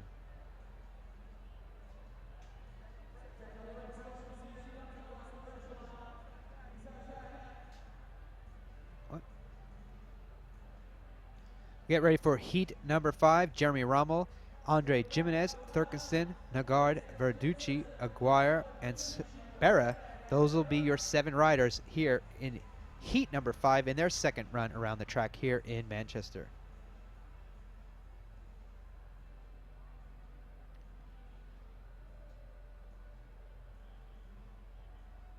Jeremy Rommel opened up a lot of eyes after Chula Vista last year. Definitely had a great run there, and we'll see how things turn out. His first lap definitely didn't go the way he wanted. I think he finished 5th, and we'll see how things turn out as we get ready here for qualifier number 2 as the gate drops. This time he definitely gets that start that he's been looking for, and he was impressing so many in Chula Vista, and he impressed us. Gets into that turn number 1, goes a little bit high. Nagard from France goes underneath him, but look at Jeremy fight right back, gets to the inside in turn number 2. Definitely the spot you want to be. Starts cranking out, gets ready for this third straightaway. He is a super technical rider, and he's got through that straightaway. Probably not exactly how he wanted to, but he still exits it with the lead, and that's definitely going to be what he's going to be happy with as he crosses the line with that win. A good battle there for that second place spot between Nagard and Jimenez, but it'll be Rommel, Nagard, Jimenez, and Verducci from France in that 4th place spot. Yeah, like I just said, the second round of motos is going to be the one for a lot of these riders who didn't have the best of runs in that first round. Jeremy Rommel, perfect example. 5th place, 1st place, so now he's in the catbird seat. Definitely wants to make his way through the program, and with a run like that, it should be no problem for him, but anything could happen. This is BMX. Next up, heat number 6, we're going to have David Herman, Dos Reis, Brown, Pensek, Upshaw, Tangier, and Slots. Those are your 7 riders for their second run here in Manchester for their opening round of the UCI BMX Supercross World Cup Tour. Inside number 5, David Herman, always one of those riders to look after. He's a sneaky one. He's won a few Supercrosses in the past, and he's a great rider, so let's see how things turn out as the gate drops. From the inside, Herman gets himself a great start and gets the lead into turn 1. Going to be a good battle for that second place spot. Right now it's going to be Jeffrey Upshaw and Dos Reis from Brazil, but David Herman has a lead. Now Jeffrey Upshaw says, I definitely would love to win myself a lap on this Supercross track here in Manchester, but David Herman's put in the power, put in the skills to use, comes out of that last turn looking very smooth, gets down that last straightaway. He's going to take the victory here in his second run. It's going to be Herman, Upshaw, Dos Reis, and Tanninger. Definitely good to see those 2 riders up in front have a great battle. And David Herman made his way across that line. Interesting to see, unfortunately, for James Brown. Crash there is not the way he wants to finish that second lap, because I believe he crashed in the first lap as well. But let's hear from the winner of this run, number 5, David Herman from the United States of America. David, you're one of the few that actually win from lane 8. Will you be able to do that again and tomorrow? I wouldn't even try. I think those days are over. Were you happy with the lap today? It'll get me by today. Try to bring a little extra tomorrow. How do you bring in a little extra? Say a prayer. Thanks so much, David. So David Herman from the United States of America, 5th place at those World Championships last year. He's the winner of that last run. Next up, heat number 7, Godet, Salazar, Vanderberg, Vander Heyden, Graf, Reed, and Villa. Those will be your 6 riders in this lap here. Unfortunately, Pizarro from Argentina and Tumpak from the Czech, both are DNSs. But we'll get ready to see these other 6 riders attack the track here. Heat number 7, second runner motos for the UCI BMX Supercross World Cup Tour.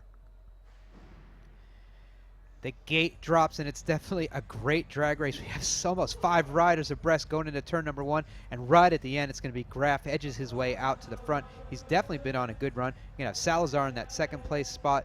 Definitely one of those guys that's got a bag full of tricks, but right now he can't get one of them to get ahead of David Graf, because he's looking super smooth coming into that last turn. Nice and flowy through this last straightaway. That's what it's going to take to get the win. A little bit off to the side, but enough of a lead to capitalize, take that win. Graf, Salazar, Godet, and then we're going to have a photo finish for that 4th place spot between Vandenberg and Vander Heyden. We'll see how things go.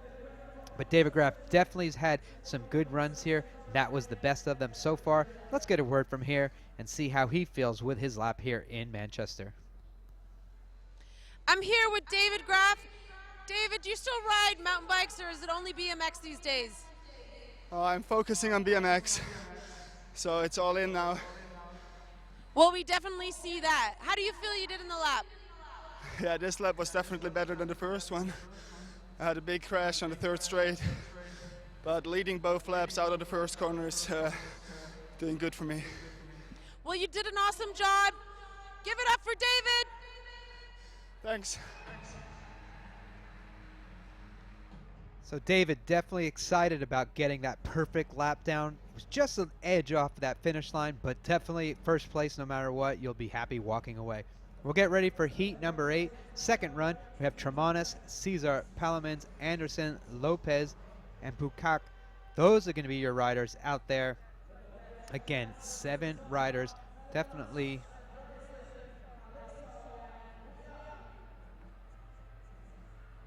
two riders, unfortunately, not on the start list here this time, but we'll get ready as we get these guys into the gate. From the inside, it's going to be Edzis Tremonis, definitely one of those powerful guys. Steven Cesar right there, bar hump air, and then a nasty jammin' salmon into turn 1. Still in the top 3 though, because he's got the skill, and unfortunately, the skill for your wheels to not fly through the air like that is definitely not what you want to see happen. But right now, it's going to be in the lead. It's going to be Edzis Tremonis with the win coming through, and then after that, we don't know what's going on the track. A lot of riders that crash down, but it's going to be Edzis Tremonis out there with the win, and we have a couple of bikes that just did not hold up to incredible crashes out there on the track. So as we get around the track, it's going to be Edzis Tremonis with the win, then Anderson with that second place finish. But we'll get a word from Tremonis. That was just mayhem out there on the track. We'll see how things worked out. Edzis, did you know that you were alone on the last couple straights at the very end? Yeah, I saw that a couple of guys had crashed, but I still had to do a good lap time to get a good gate pick in the next round, you know. So you were happy with this lap? We're never happy when we see, you know, your colleagues get hurt. never good. Thank you so much, Edzis. Thanks. So, mayhem on the track and showmanship and sportsmanship at the finish line. Edzis says it's never a good lap when you see your colleagues go down. Great to hear that from your competitor. You definitely want to have a great battle. Edzis earned that victory. Definitely would like to have a battle all the way to the line, but he's still going to take that first place spot. So we'll get up next. Heat number 9. Kinman, Valagas, Fala, Krunk, Krashov, Mandamakers, and Petrokolo.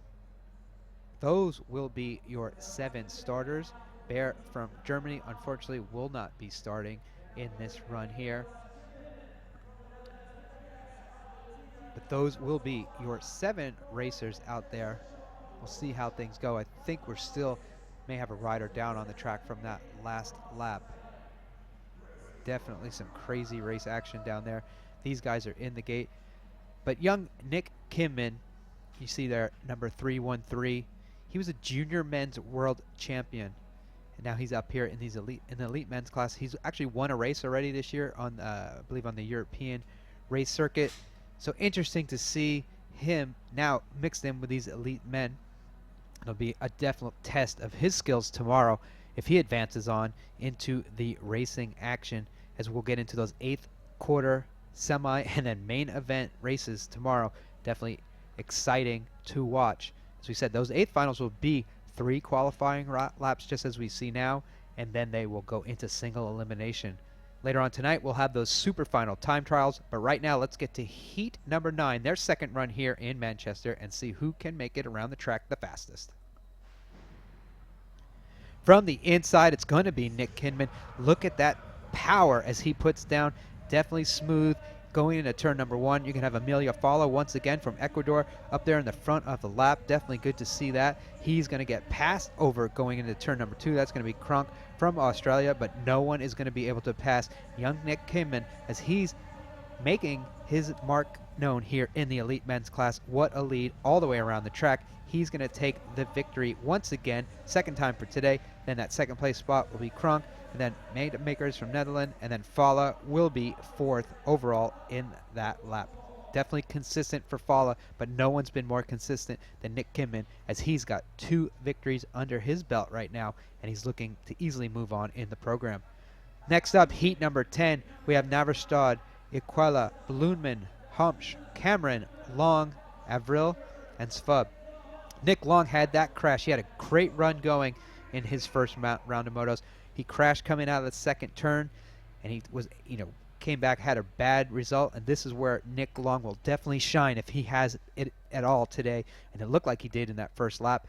Hopefully for him, he can do it. Let's see as we get ready to drop the gate. So the gate's down. Nick Long, you see him in there. He's in gate 6. Definitely powerful, big rider, and now he's going to get a big lead as he gets into turn 1. He's going to have Fajolo from Brazil in that second place spot. Right now, Nick Long flowing into turn number 2 will come out. Just a little bit less of the power put down in turn 2 because that's where he got hung up. And right there, get through that third straightaway efficiently out of the turn all the way to the finish line. That's definitely going to help him in the progression, but that third lap is going to be the one that really is going to be the decision maker after a crash. But Nick Long definitely showing these riders how to get around this track the fastest way. We have Cameron from New Zealand in that third place spot, where we have Ezekiel from Brazil in second, and then Naverstad from Norway was your 4th place finisher. So we'll get a word here from Nick Long, see if he talks about his crash there in that first round of motos, or if he just wants to focus on that positive run he just had there with that run. So let's hear a word from Nicholas Long, the national champion from the United States of America. Nick, you had a first tough run. What happened? Can you explain to us? Sniper was out there, blew my pedal, hit my pedal on the ground, and went over the bars. Well, you did awesome in the second heat. You came in first. What did you do differently? I don't know, the lap still sucked, but I held it together, I guess. What's up with the hipster mustache? I don't mind looking a little different. Well, you look awesome. Thank you so much.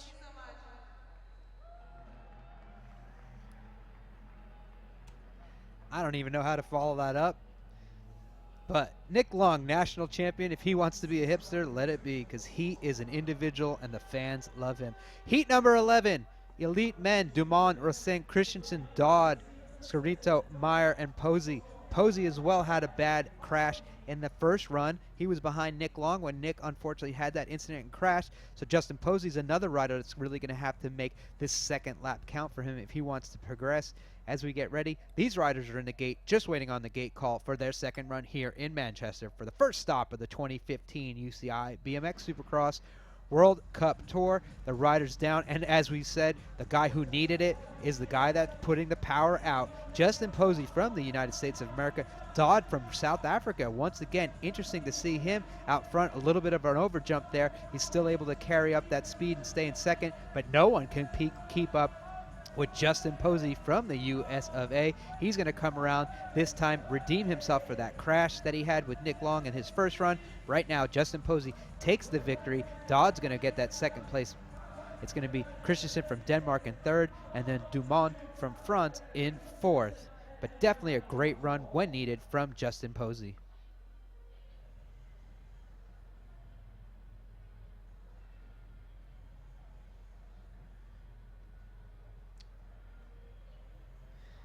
So we can get a word from Justin Posey about his first run crash and his second run victory. Let's hear from Justin now. Hi, Justin. You had a little bit of bad luck in your first run. What happened? Unfortunately, Nick hit his pedal on the ground in the second corner and took us both down. But we both had 2 solid laps that second round, so got to keep it going. Well, you definitely made a comeback. What did you do differently in the second heat? Nothing really different, just we didn't have any bad luck going down, so keep it going. Well, we're glad you're here. Thank you so much. Thank you.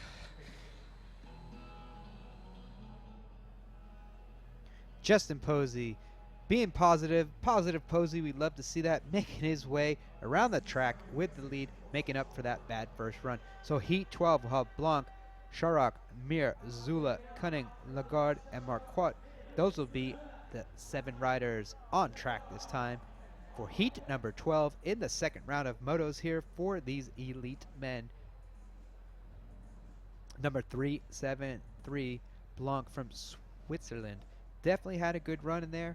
First round, we'll see how things go for him here. He's got another stack moto because Mir from France definitely was one of those fast guys, and you can see right there he continues that fast running again as he's out front this time, just in front of Blanc as they go into the turn 1 and 2. You have Zula up there looking to try to get his way into the third spot, but right now that's going to switch as it's going to be Paddy Sherlock from Great Britain making his presence known, and you can hear the fans going crazy. But right now, Amir Mur is going crazy on his pedals down the track. He's going to take that win. Blanc is going to battle him all the way to the line, but it's going to be Mir, Blanc, Charac in third, and then Zula makes his way back up into that 4th place spot.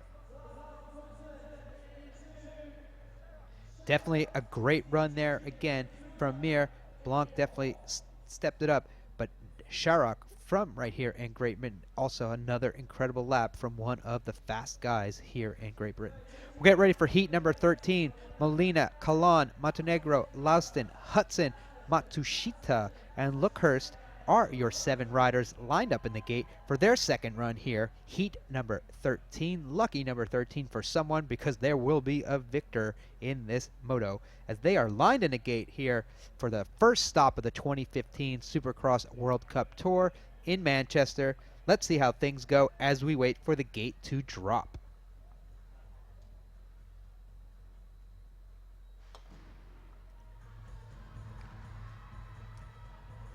Definitely a good battle going into turn number 1. It looks like it's going to be Molina from Argentina being consistent with another fast lap. You're going to have Hudson, the youngster from the US of A, in that 3rd place spot, and he's going to be trying to be chasing Laustin from Denmark, I believe, in the 2nd. But right now they're all chasing Molina from Argentina. Again, another fast lap. Then you have Laustin and Hudson. Definitely an impressive run for these 3 riders. They come across the line 1st, 2nd, and 3rd. 4th place will be Montenegro from Argentina. So 2 strong runs from South American riders here. Definitely good to see. those guys come around, but nobody faster than Molina in moto number 13 for these riders. So as we said, there's a good mix of some of the older riders, some of the younger riders. One of the youngest riders out there, Colin Hudson, number 203 from the United States of America, battling back from injury last year. Let's get a word from him. He just finished up third in that moto and hear how things went for him so far today. Were you happy with that last lap? Yeah, I was pretty happy. You know, got out well, rode a clean, smooth lap, and it was decent. Do you want to say anything to your fans back in the USA? Thanks for the support, and hopefully we can get this thing going. Great, thank you so much. Yeah, thank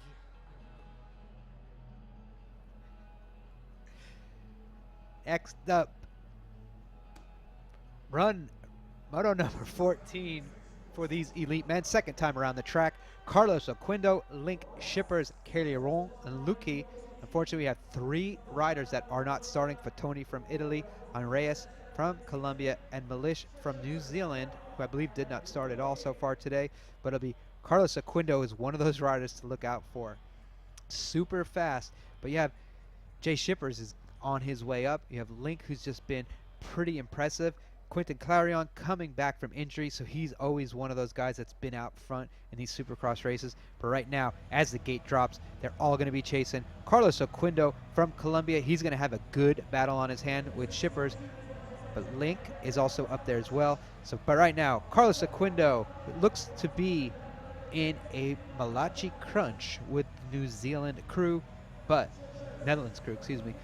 Carlos Oquindo smooth through the third straightaway, silky down that turn, gonna make his way to the finish line with the victory just in front of Link, just in front of the Shippers, and then Luque from France will take that 4th place spot. Unfortunately, Caliron will be in 4th, 5th place.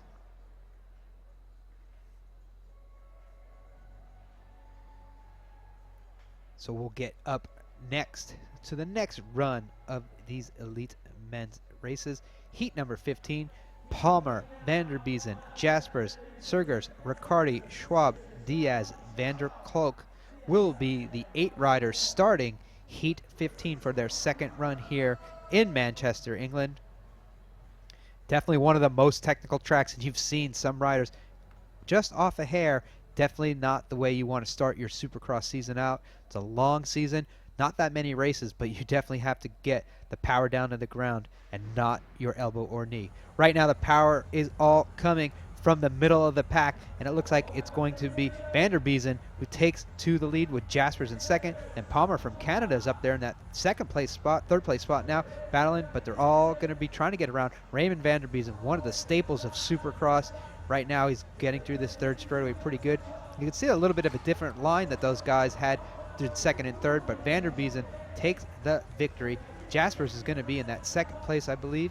Coming across the line will be Vanderbiesen, Jaspers, and Palmer, and Riccardi. And then we had a little bit of turmoil in the back of the pack there. And unfortunately, definitely what you don't want to see. Colombian and the Netherlands rider both went down. But what went down fastest down the hill all the way to the line, it will be Raymond Vanderbiesen taking the victory here in that second run for himself. As we said, that third straightaway is definitely super gnarly. All different types of ways to get through it. Unfortunately, we had a few riders that went the worst case scenario through that jump, and we hope for them that they are okay. I know we have a great medical staff here to get those riders back up, back healthy. So we'll see how things go. But that was the second run there for those riders around the track.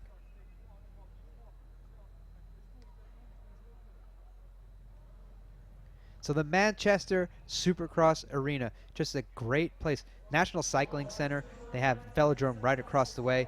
The only indoor Supercross track on the circuit for this year of 2015. Definitely interesting to see. As you said, weather always plays a factor on these Supercross races, and here it's nothing but the tracks that's giving some of these riders some fits. Just a super technical track, compacted, compressed, tight jumps, steep takeoff, steep landing. So you have to be super precise when you're on this track at these speeds that these riders are doing. But as you can see down that last straightaway, the fans are excited for the Supercross race action that is here on stop number 1 of the 2015 UCI BMX Supercross World Cup Tour. We have 2 more motos of elite men for their second run of motos here, and then we'll be done with this round. And it looks like both of the riders that had gone down, one of them is up on their own power, and that's great to see. So hopefully interesting things are ahead for these riders, because that rider looks like he's going to be able to be competitive in that third run of motos. But we said we hope for the best for any of these riders that take to the track and crash. And fortunately for, looks like Vanderkolk from the Netherlands, he's going to be able to finish on his own power. All right, up next, Heat 16. It's going to be Jones, Brethauer, Isidore, Viede, Marino, Shippers, Jaquez, and Carnival. Those are going to be the 8 riders making their second run around here at the track in Manchester. Just 2 more motos of elite men. We'll get back for that last run of the elite women. 1 more run of the men after that, and then we'll get to those Superfinal time trials tonight to crown us a champion in each of the elite men and elite women's time trial category. Trent Jones won his first moto. He's in lane 1. Can he use that for his advantage to get back? Isidore, also from Great Britain, had a good run in that first run as well. Right now gets gobbled up in the gate, but Trent Jones is the one that just putting the power down all the way into turn number 1. Good battle in that second place spot with Marino and Viede from Latvia. Looks like Viede got edged out Marino going into turn number 2, but right now they're all behind Trent Jones from New Zealand, one of those fast New Zealand riders. Definitely looking smooth through that third straightaway. You got Viede in that second place spot. Third place, Marino is forced off the track. I don't know what's going on there, but it's going to be Jones with the first, Viedo in second, Brethauer in third, and Jaquez in that fourth place spot. Ramiro is not one to back down to riders, especially looks like he got a big elbow there from Brethauer. Could have just been, couldn't really see it, so I can't say through a big elbow. Could have got a little squirrely, but unfortunately for Isidore, that great run he had after lap number 1 isn't going to be as great as it is here, as he's going to come across that line in 8th place. So we'll get ready for the last round of elite men's motos here, the last run in the second round of motos. It's going to be interesting to see Klashenko, Kadyshev, Freiswick, Duche, Hamas, Peters, Lokani, and Turner. Bodie Turner also needs a strong run here. Had that crash in his first run, so we'll see how things work out for Bodie Turner, number 747 from Australia, as these 8 riders are lined up. And we'll go straight into the elite women's run, third run here, but let's get things kicked off with a Heat 17, run number 2 for these elite men. The gate is down. It looks like Bodie Turner has himself a good start, but we'll see how things edge out. Going in this turn on the outside, has a good swoop going, but he gets chopped off. Right now it looks like it's going to be Klashako from Russia with the lead. Bodie Turner is finding his way into that third place spot, but it's going to be Klashrenko from Russia. Harmanson and Bodie Turner are really battling it out. And Hermanson also had a crash, so he definitely needs a strong run there. But right now, Klashenko from Russia looks like he's going to take the run. Harmanson's going to be in that second place spot. Bodie Turner is going to come across third. Fourth place is going to be a photo finish between Duchesne and Peters. And we'll see how things turn out. Freiswick will get that 6th place overall. So that wraps up the second run of qualifying motos for these elite men. They'll have one more chance to make their way around the track, but we're going to move into the heartbreak round straight away. Run number 3, moto number 1 for the elite women. Christensen, Thibault, Green, Quinhala, Ashina, and Taylor will be the women lined up in the gate for their final time of tonight here at round number 1 of the UCI BMX Supercross World Cup Tour, kickoff tour of the 2015 season.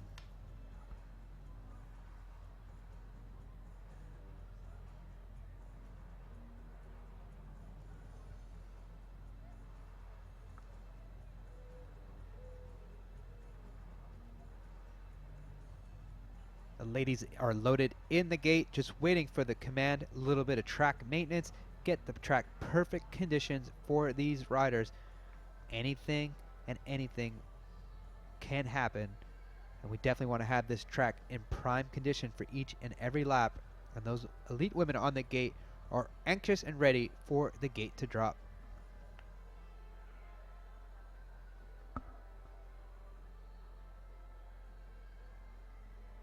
So round number 1 of these qualifying races, this is the final run for these women on the gate. They're looking to be one of the fortunate few that move on into tomorrow's program. Tomorrow, as we said, 8th qualifiers, and then right into single elimination races for both the men and women, narrowing it down to those 8, elite 8, that will make their way to try to get into the first main event of 2015. But right now they're just looking to make their way into the second day program to meet up with some of the fastest riders in the world that you'll see later on tonight as they are doing those Superfinal time trials.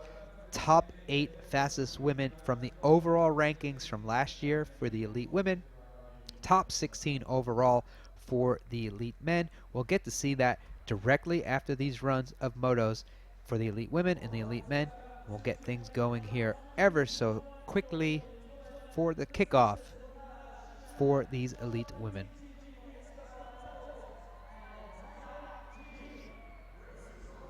So here we go with the gate call for the third and final run here of the motos, heat number 1 for these elite women.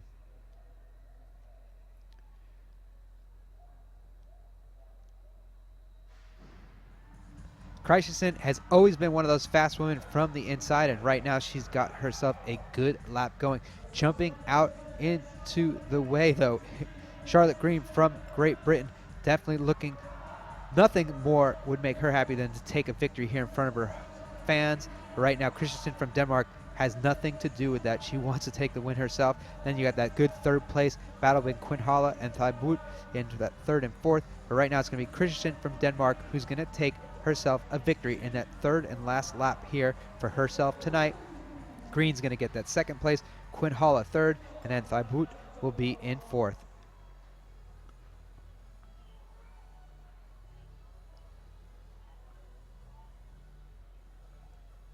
Next up, heat number 2, Huisman, Marie, Carrera, Hetnitz, Delar, Lebakova, Springers, and Van Hoof.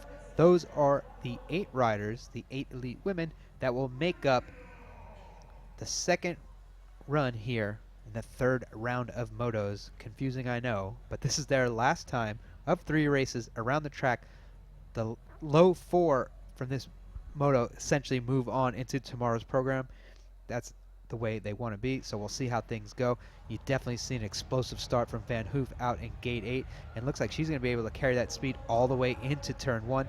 A little bit of a crash there from Hemnax from France, but now you're going to have Van Hoof stretching her lead out. Definitely looks to be powerful out there, and she has things going her way. Huisman from the Netherlands is in that second place spot, and you see these women get through their technical third straight away, and it looks like Van Hoof's having a lot of fun out there on the track, flowing on the track. The national champion of Belgium getting across the line in first. Elke Van Hoof with the win. Huisman for second. A good battle there for third, but it's going to be Hamnes from France and then Springers from the Netherlands in fourth.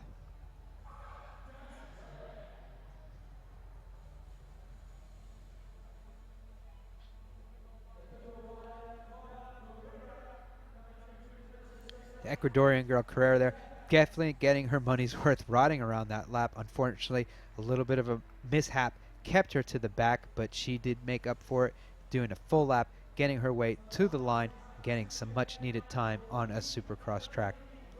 Next up, heat number 3 here in the third round. Elise Post, Marilyn Van Bentham, Lauren Reynolds, Maddie Poitier, Pries, Seiko, and Jones. This is a star-studded field here for the qualifying moto. Elise Post out with a little bit of an injury last year. Marilyn Van Bentham also hurt throughout the year, and Lauren Reynolds. 3 girls that you would see in a main event most of the time. They're here in these qualifying runs. They're right there, 1, 2, and 3 in the gate. We'll see how things go as the gate drops.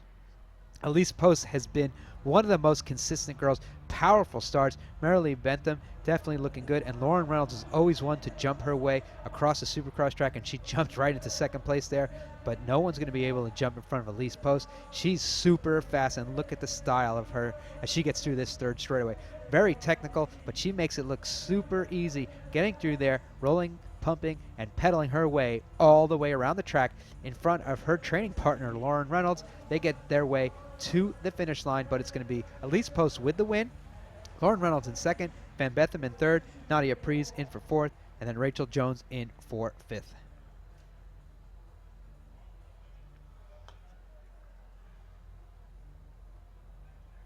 Definitely not the way that Natalie Poitier wanted to have. She had 2 crashes. I definitely don't think she's able to be advancing on. One of the best riders out there in the past. Unfortunately, this has just not been her day. She'll come across the line with 7th, and I believe that's the end of her day here at the Supercross track in Manchester, England, and the end of her start to the season. So we'll get ready for heat number 4 for these elite women. Antene, Duax, Sorvara, Carnival, Rimsat, Gomez, and Krolobi. Those will be your 7 elite women that are the ones to make the start here in round number 4.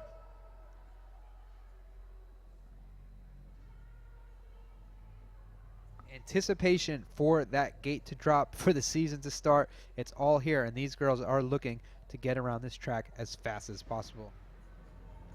We heard from Risat before, and right now we're going to hear from someone new, as it's a good battle. We're going to have the Russian Sorova, who's definitely been one to impress a lot of riders. But right now it's going to be Antene out from France in the lead. She's a young rider, but she's definitely got some speed and skill. She's going to have a good battle with Sorova down that straightaway, and Sorova gets around, gets in front of her in that third straightaway. Definitely a technical section. She's been one of those riders. She was hurt last year as well, came back, looks like she's riding super strong. She rides at that UCI World Cycling Training Center, and right there, that training looks like it paid off, as she has been across the line with the win. Antone from France in second, and then third place, Vilma Rimsate. We heard from her before. Definitely another strong run, and she will be moving on in the program.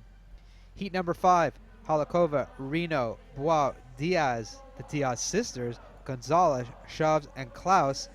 8 fast women, 2 sisters. It'll be interesting to see how this plays out, as they are, I believe it's the first time they've raced each other in one of these Supercross motos, but we'll see how things work out as we get ready for heat number 5, their third and final run for the evening here in Manchester. The gate's down, and the Diaz sisters are next to each other in the gate, and they're still next to each other as they come into turn number 1. It looks like we're going to have Marielle get out front, but then it's going to be Shailene Reno from the US of A get her way out front, but she has been edged out. She's going to move back into that second place spot by one of the Diaz sisters, and she's definitely putting the power down, and look how smooth she goes through that third straightaway. Shailene Reno gets through there fast as well, but it's going to be Diaz for the first. Reno with a little bit of a bobble, but she looks like she's going to be able to hold on. It's going to be a good battle to the line. Looks like she's going to get past just the line. It's going to be Halakova from the Czech, Reno for third, and then they're going to have a photo finish for that fourth place spot.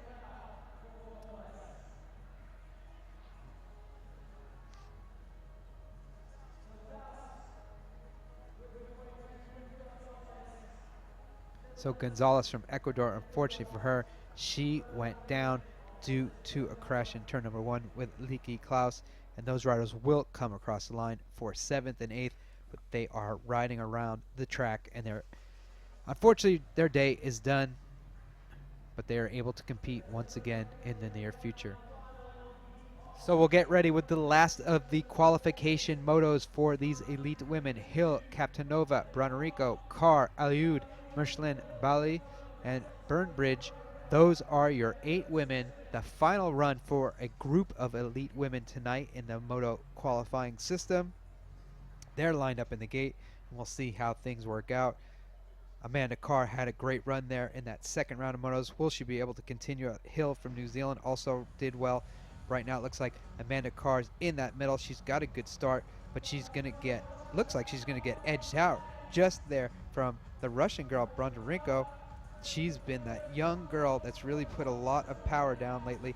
Right now Amanda Carr wants to put the power around her, make her way around, but it's going to be Bondarenko, Carr, good battle for this lead. We'll see how things turn out. Bondarenko from Russia definitely strong through there. Amanda Carr knows she had a good run last time. Why battle it out? She can make her way through the program. Definitely a smart move there. And it looks like it's going to be a good battle for that third place spot. Edging out the Russian, it's going to be Eva Aliud from France and then Captain Over from Russia in the fourth place spot. But a strong run there from the young Russian women and the Thai girl, Amanda Carr. That is it for the elite women's qualifying motos today here in Manchester. And now we just have one more lap of the elite men to go, and that'll be it for qualifying. These riders will hopefully decide who's moving on, who's not, and we'll see. We'll start things out with Cameron, Mandemakers, Kronk, Brett Hauer, Marquette, and Lenegard. Those are your 6 riders for the first run here for the third round. Interesting to see. These riders are the scrambled motos. It's difficult to know who moves on and who doesn't. We'll have those qualification breakdown later on after the races are complete. Before we get to those time trials, you'll see who moves on. But here we go with the start. Third round of motos, first run here. And Matt Cameron's been on a good pace so far. Kronk from Australia as well. Amanda Makers from the Netherlands. Brett Hauer from Germany. Had that altercation, but he's up there, that third place spot, so we'll see how things work out as we get ready to drop the gate for the third and final time for these round of motos for the elite men here in Manchester, England, for the opening round of the UCI BMX Supercross World Cup Tour.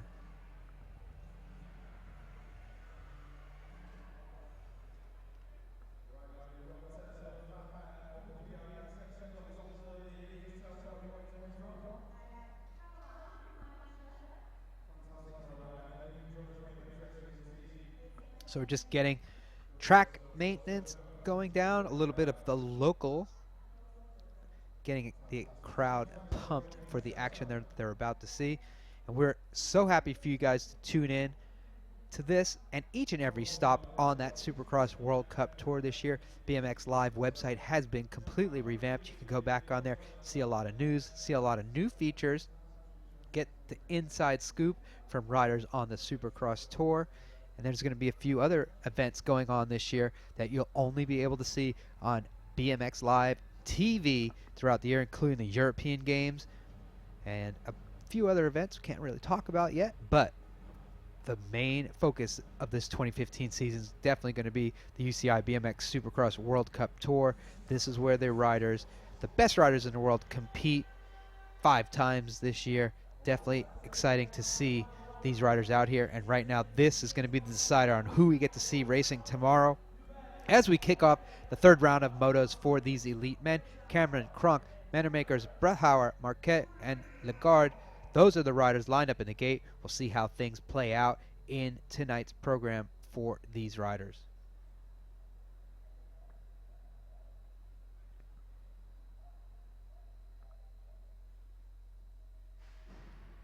So the gate is down. Matt Cameron, the national champion from New Zealand, is definitely making his way up to the front. Brett Hauer's in that second place spot. And then third, you're going to have Lenegard from France, I believe. And right now, they're all going to be chasing Cameron around into turn 2. A little bit of a swoop there underneath Brett Hauer. So he's going to have to make his way from Marquette from Sweden. But right now, it's going to be Cameron with the lead. Mandermakers from the Netherlands. And then Marquette will be in that third place spot. But it's going to be Matthew Cameron from New Zealand, their national champion, taking the victory here. Mandermakers from Netherlands in second, and Marquette in that third place finishing result.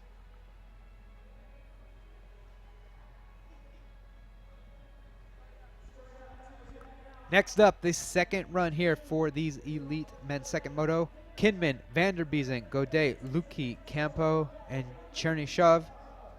This is another one of those stacked races. 6 riders out there looking to get those low points. They want to move on to tomorrow's program. We'll see. Nick Kidman's had 2 great races so far. Vanderbiesen's definitely had some good races as well.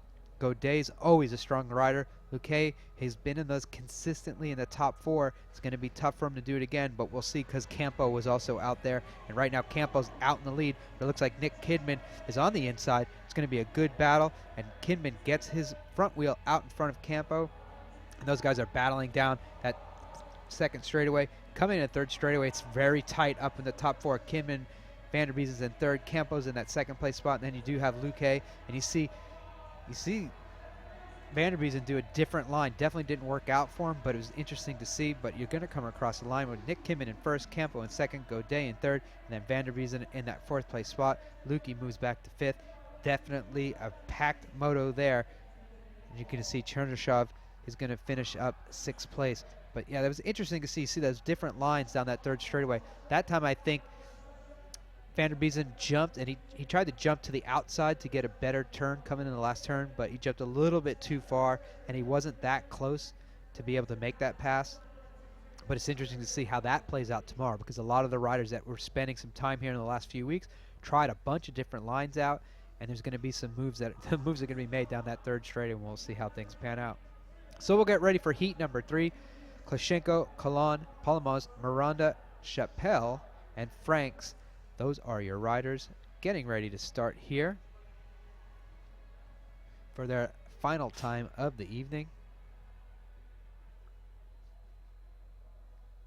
for heat number 3 of these elite men's qualification runs here in Manchester. So you see a little bit of a stumble out of the gate, but right now you see Joshua Klun. He's definitely fast. Dan Franks on the outside. Those two are battling out. In that third place spot, Jordan Miranda moved back to fourth, but now he's jumped his way back into third. But right now, Joshua Cullen, he's going to be out in front. Daniel Franks from New Zealand in second. And it's a good battle between the Chilean Palamos and Miranda as they're battling for third and fourth. But up front, it's going to be Josh Cullen with the win. Daniel Franks in that second place spot, definitely fast, but the young Chilean rider in third, Palominos, and then Jordan Miranda from the United States in that fourth place finishing spot. So it'll be interesting to see a lot of these riders. Consistency, as we said, is the key. We've seen some guys with some really good finishes and then, a couple of crashes. So it's going to be interesting to see how the points tally out. Someone like Jordan Miranda has a third and 2 fourths. So it's going to be interesting to see if that's consistent enough to make it into the program. Heat number 4, Blanc, Demont, Link, Duchette, Taninger, Meyer, and Schwab. That is your start list minus those riders lined up for their run here. Heat number 4, third time around in these qualification runs here in Manchester. Gate is down, and once again, a lot of power seems to be coming from Switzerland. And right now it's going to be Renaud Blanc with the lead with his teammate Demont, and then third place Taninger, all from Switzerland, out 1, 2, and 3. So we'll see how things play up. And then you're going to have Link from the Netherlands. He's going to try to break up that little train. And right now, it's going to be Blanc from Switzerland with the lead all across the line. Blanc, Demont, Link, Tangier, Duchesne, Schwab, and Meyer. That's how they'll finish up in their moto here, heat number 4.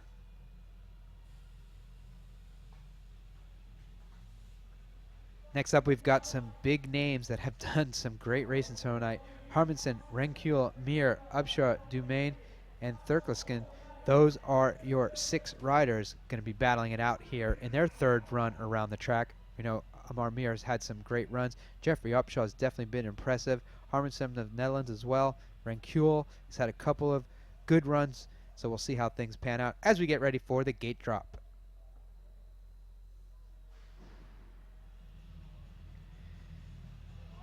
Oh, almost a rider unclips, and that's unfortunate, but he did not crash. We're going to have Mir and Rencule going to be battling, and this time it's going to be top 3 from France right up there. Right now it's going to be Mir and Rencule battling it out for the lead with Dumont in that third place spot. We'll see how things go, but Mir's been super impressive this year. A lot of fast finishes, and right now here's one of the fastest that you've seen so far. Comes across the line with the win. Then you're going to have Rencule in that second place spot, and it looks like it's going to be a photo finish for third between Upshaw and Thurkinson. Those are your 3 riders that come across the line, so we'll see how things tally up after we get that photo finish. Definitely good to see Jeffrey Upshaw up and consistent in all those rows. Thurkeslund from Denmark and Jeffrey Upshaw battling it out for that photo finish, but it was definitely Mir and then Renkiel for first and second in that round of motos.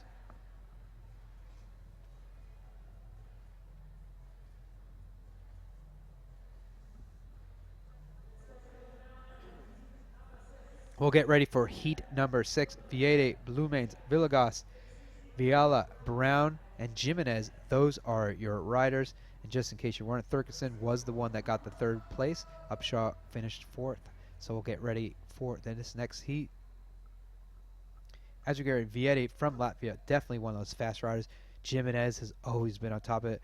Villegas from Argentina, one of those names that you've seen all over the place in the last couple of years because he's just been on fire. But right now they're all chasing Viede from Latvia as he's grabbed an early lead, and it's going to be him and Villegas that are really going to be battling it out across the Supercross track. Viede being able to train with Maris Strongbergs over the past few weeks, has that helped? I don't know, but right now anything that he's been doing is definitely looking to be on point as he has that lead around the track here, taking the win. And Hella Villegas for second, definitely going to be excited about that. Blumen from Germany is third. And I think coming across the line in that 4th place spot is going to be Jimenez. Unfortunately for Brown from Canada, he did crash in going into the first turn. Able to ride away from it. Definitely happy to be doing that. Not happy for his finish, but he'll be able to race another day.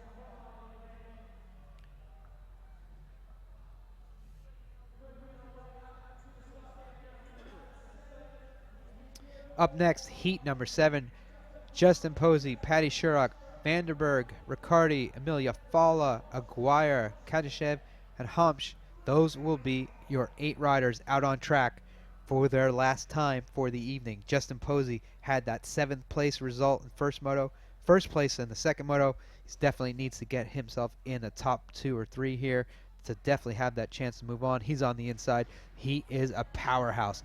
As you can see, that Dutch angle down that last straightaway. Right now you can see Justin Posey pull out front. Definitely a good start. He's in front of Vandenberg from the Netherlands and Riccardi from Italy. But Justin Posey's just a big, old, powerful guy from down south. And right now he's got himself out up north of the pack as he makes his way into that last turn, swooping and powering his way across the finish line with the victor here, being able to move on after that crash. It'll be Posey, Vandenberg, Chirac, and then Riccardi will be your top 4 finishers.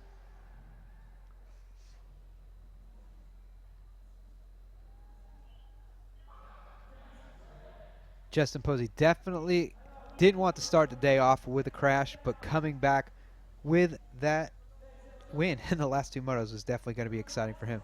Next up, heat number 8, Tremonis, Godet, Ezekiel, Palmer, Biaz, Christensen, and Caliron. Those will be your riders, 7 riders that are going to start heat number 8 for their last and final time. Quentin Clarion definitely needs a good race to move on. And then you have Tremonis, who's had a couple of victories so far, so it's good to see him. And then Godet is definitely always one of those strong riders out there, and we'll see how things go. But right now it looks like they're all going to be chasing Edzis Tremonis, fast guy out there coming around. You're going to see in that 2nd place spot where he definitely wanted to be, Clarion. Now he just moves behind. He's going to have a battle with Godet on his hands, the 2 French riders next to each other. Right now it's going to be Edzis Tremonis from Latvia through that 3rd straightaway, looking really smooth, looking really fast. Definitely one of those fast guys out there. He's had some great results last year in those time trial races. Right now he had a great race here in his 3rd qualifying run as well as a 2nd run, taking 2 wins. It's going to be Tremonis with the win, Caliron with 2nd, Bias in 3rd, and then Godet in 4th. So winding things down here in these qualifying runs for the elite men. James Palmer showing the skills that he has. I mean, just because he's in the back, he had a crash, he's still one of the fastest riders in the world. Number 66 from Canada. Definitely one of those guys. It's always fun to watch to ride around the track. But unfortunately for him, that's the end of his evening. Getting ready for heat number 9. It's going to be Laustin, Jaquez, Cunning, Cager, Scaronto, Frank, and Sergers. These are a lot of up-and-coming youngsters here in their third and final run. They definitely want to put a strong performance together tonight to get the fans pumped, and I can't wait to see this race go down the track.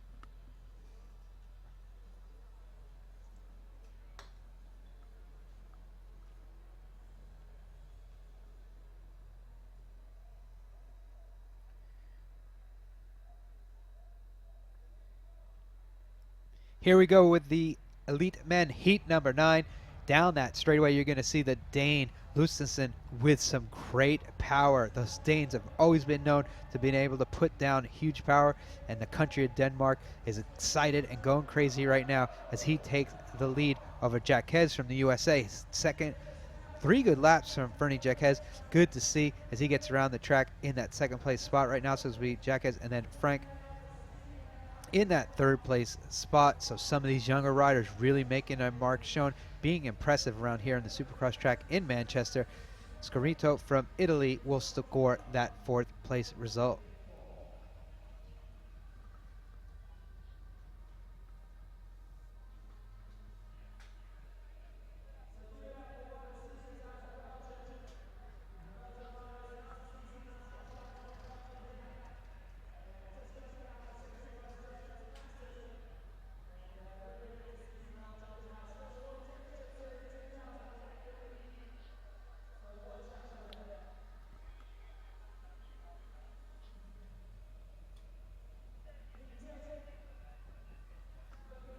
Get ready for heat number 10. Naverstad, Peters, Furlan, Dermrom, Webster, Freiswick, and Shippers. Those will be your 7 elite men starting their third run here. Final time of the evening for them to race. Will they be able to move on into tomorrow's program? We'll find out shortly, but right now they need to make this last lap definitely count for them here in Manchester if they want to do so. The gate is down, and from the inside again, from Norway, it looks like it's going to be Naverstad who's going to have a good run, but it's going to be Corey Freiswick from Australia getting himself out in front. An impressive rider, really skillful, and this time he's letting his skills be showcased here on the world stage. Corey Freiswick from Australia out front, in front of that Naverstad from Norway, and then Peters and Shippers from the Netherlands are going to be right behind. This is definitely a good race all the way to the line, but it's going to be Freiswick with the win, Naverstad for second, Shippers in third, and Furlan in that 4th place finishing position.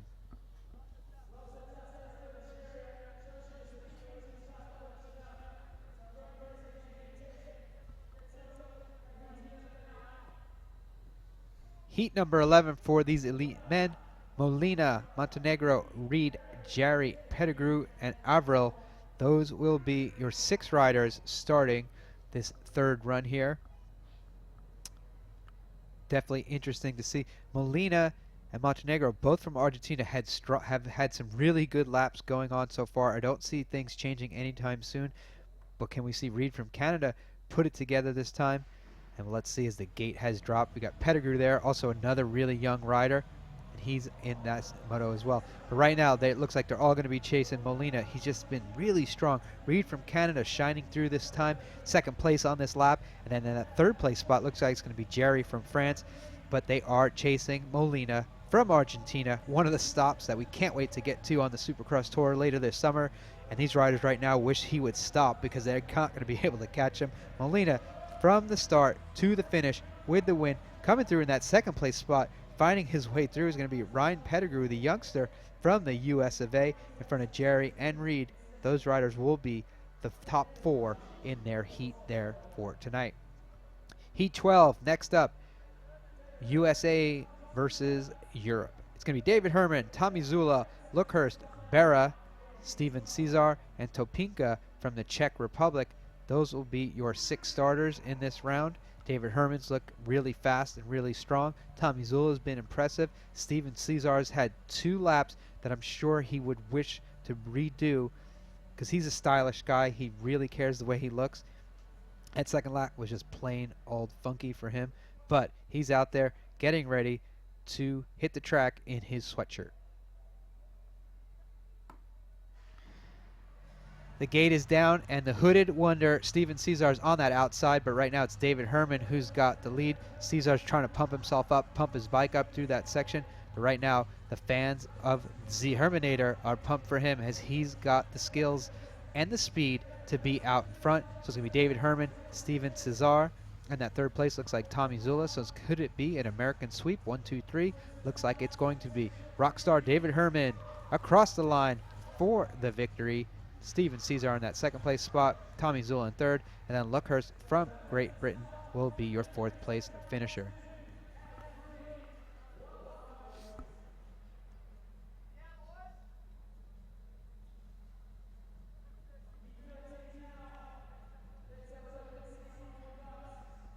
Next up for the elite men in heat number 13, Nicholas Long, Sovrab, Berlovich, Limburg, Anderson, Marino, Aguirre, and Slots. Nick Long had that crash in round 1, came back super strong in round 2 with the victory, and as we get ready, he's inside lane 1, and if I know Nick Long, he's definitely going to put it together here. He's one of those fast guys, and he's just super powerful, looks strong so far in the day, and as the gate goes down, he continues with that super fast gate start. Powerful strokes down that first straightaway, but it's going to be Nick Long in the lead. A little bit of bumping and banging behind him is definitely going to help him make that lead even bigger, and he just wants to get around this track, get out of here with 2 wins, and have himself into tomorrow night's program. And you can see Nick Long just floating through that third straightaway. Super stylish. Coming across the line, those big bars are all the way across the line with the win. Nick Long in that first place spot. You have Anderson from Denmark in second, and I believe it's going to be Marino in that third place position.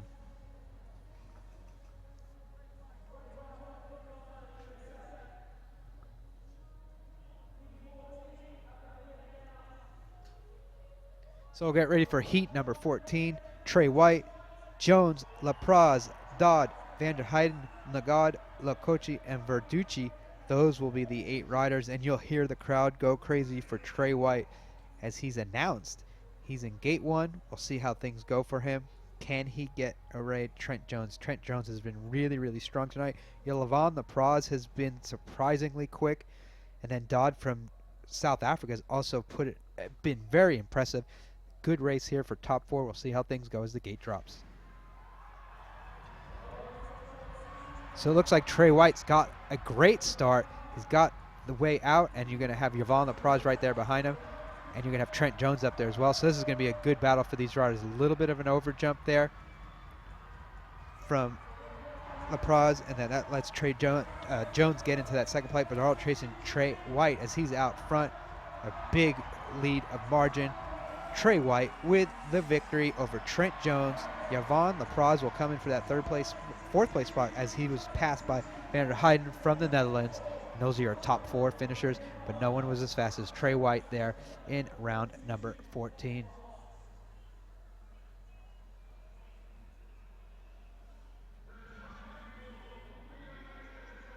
Just 3 more of these elite motos left in tonight's program. Then we're going to have a half-hour break, and we'll go into half-hour break, and then we'll have those Superfinal time trials back 8 o'clock local time here. So as we get ready, you can see these riders.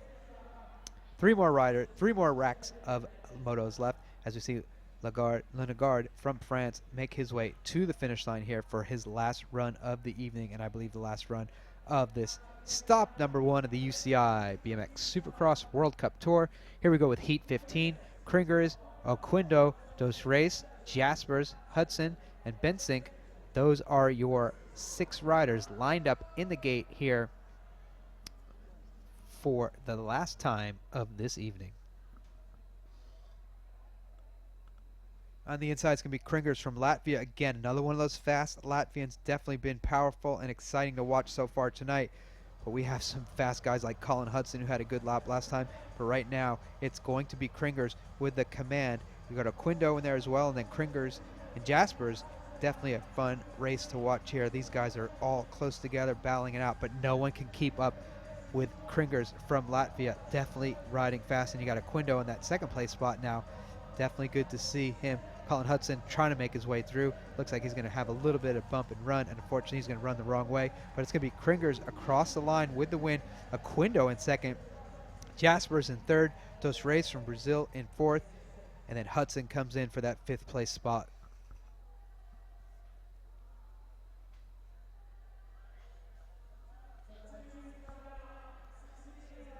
So heat number 16 is going to be Graf, Tugas, Turner, Rommel, Bucache, and Picrole from Espanol. These are your riders for the second last of the heats tonight here in these qualifying rounds for the UCI BMX Supercross World Cup Stop 1. Let's see how things go. David Graf definitely been a powerful guy this evening, winning that first round. Bodie Turner definitely needs to turn his night around because he had that crash in round 1.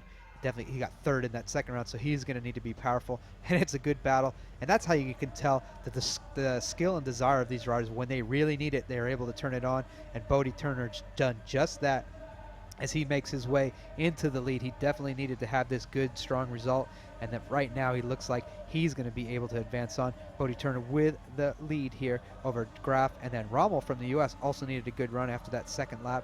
But across the line, it's going to be Bodie Turner with the win. Graf in second, Rommel in third, and then Tugas from Canada in that fourth place position.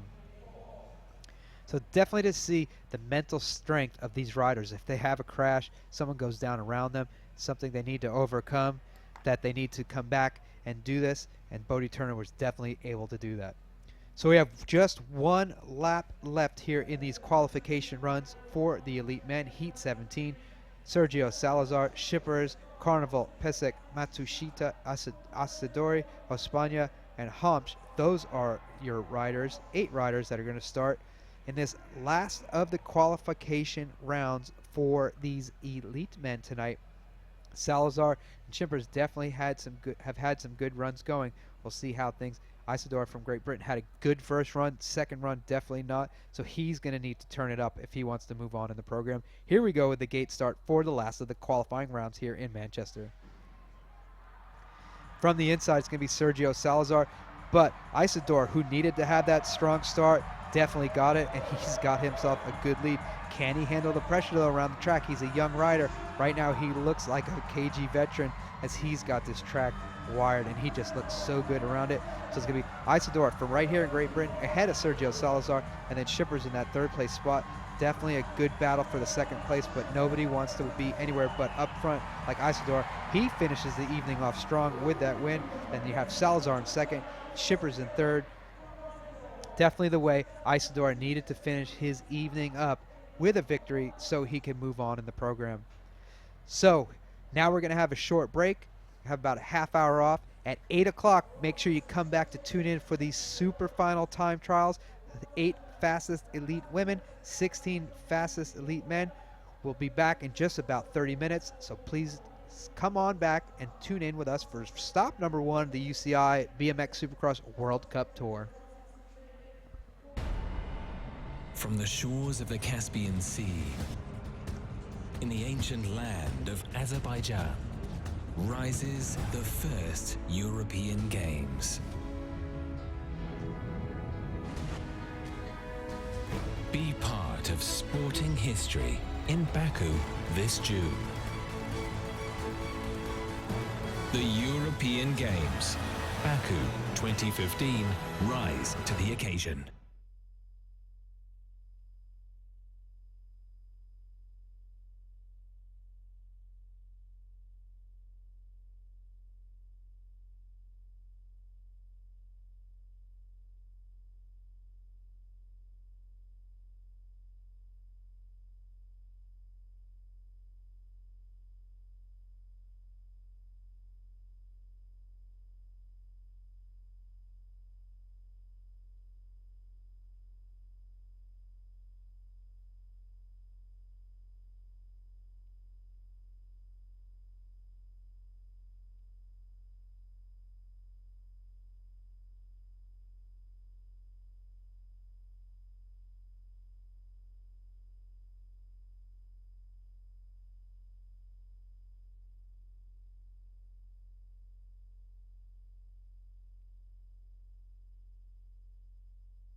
Riders ready, watch the gate.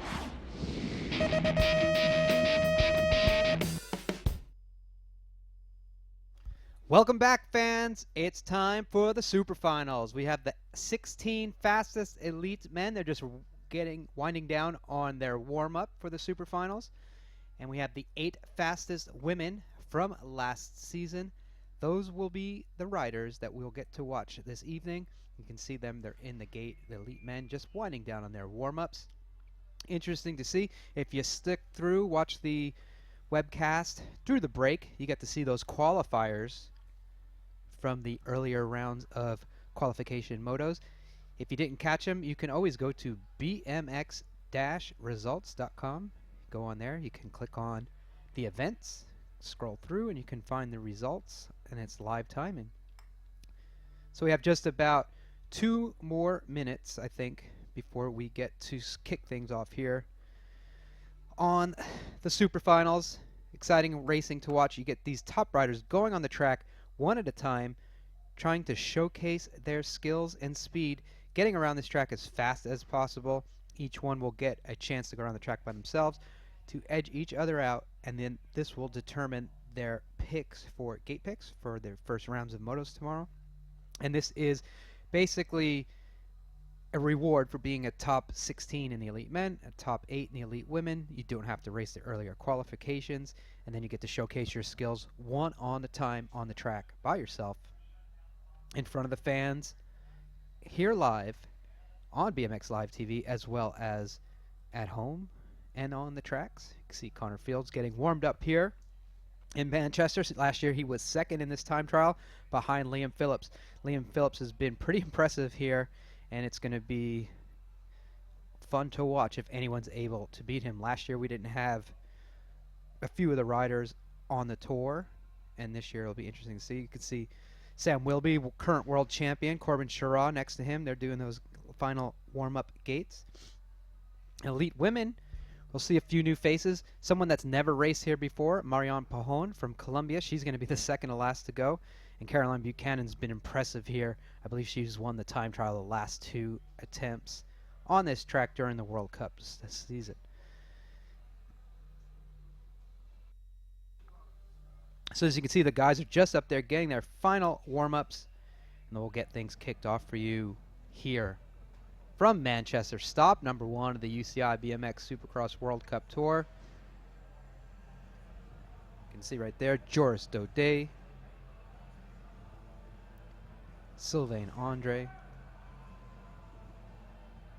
Carlos Oquindo, some of your top 16 from last year's overall series rankings. Those guys look to get around the track for the last time before we kick things off here tonight for these Superfinal time trials.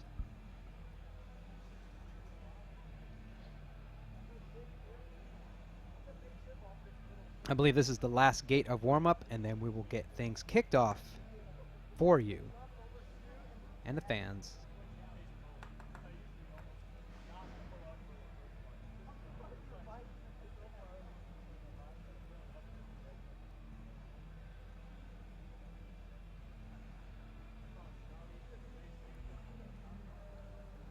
So we got to see some great racing here so far tonight. Tomorrow, it's where it's all going to come together. You're going to have those fastest 64 elite men, fastest 48 elite women, all battling it out on the track, 8 at a time. And they're going to try to make their way to the main event. Where tonight, like we said, we have these top 16 in the elite men from last year's overall rankings, top 8 in the elite women. They're going to go at the track 1 at a time. So we'll just see the skills that each of these riders have. No hindrance. It's all on their own shoulders. They don't have anybody to worry about. And we'll see what they can pull off as we get ready for tonight's Superfinal time trials from the opening round of the 2015 UCI BMX Supercross World Cup Tour. And there are your elite women. They're making their way up to that ramp so they can get things kicked off. And our first rider up is going to be Danny George, number 33, from the United States of America. Time trials give these riders a chance to showcase their speed and skill one at a time, and we're going to try to highlight them and their sponsors as much as we can for you tonight to give them their deserving credit as they are here in Manchester for the kickoff of a long season for the UCI BMX Supercross World Tour. We come back in 3 weeks. We're going to go to Papendal in the Netherlands. That's going to be stop number 2. That's going to be that first week of May. And then in June, we have the month off. July, we have the month off. We have the European Games in June for a lot of riders. Pan Am Games for a lot of the U.S. riders and North American riders. Then we have the World Championships in July, and then we kick things back off in August on the Supercross season. So there are your 8 women that are going to start tonight's time trial Superfinal with Danny George, Melinda McLeod, Felicia Stansel, Brooke Crane, Steffi Hernandez, Laura Smolders, Mariana Pajon, and last year's overall Elite Women's Champion, Caroline Buchanan from Australia. They'll be the 8 women going at the track one at a time to see who is the fastest of the elite women here in Manchester.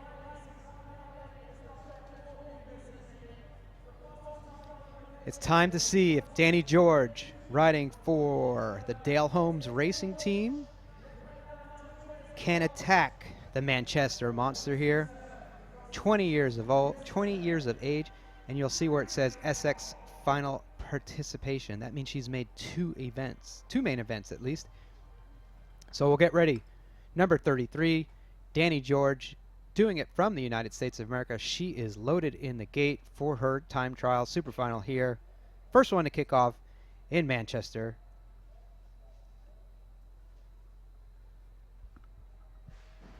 Danny's a very technical rider. She has a lot of power as well, and this is going to be a place where she's going to be able to showcase it.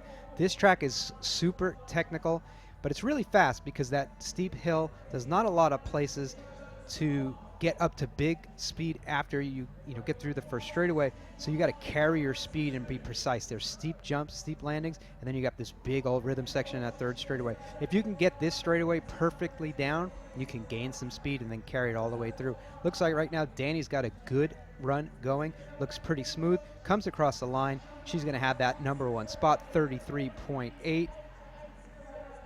Will it hold up? As we know, we have a lot of fast women coming just after her, trying to knock her out of the hot seat here in Manchester.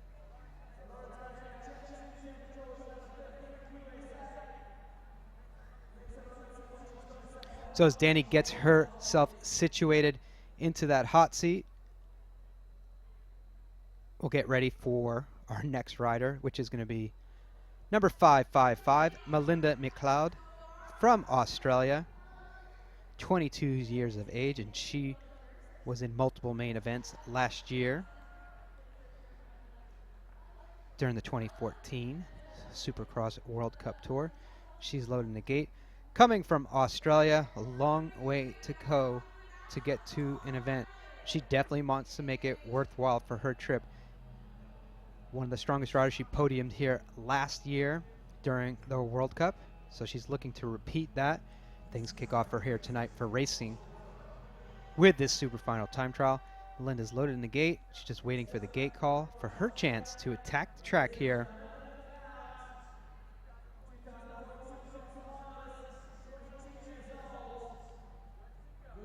Melinda riding for that high performance Australian team program, supported by some great bike companies. But right now, here we go with Melinda's start for the time trial here, Superfinal in Manchester.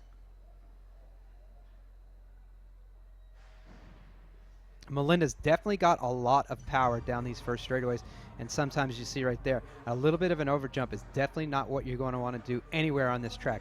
That red helmet indicates she does not have the fastest time. There's a few different checkpoints and sections on this track, and if you see that green helmet pop up, you'll notice that that will be the fastest time. As you see right there, she's going to be second behind Danny.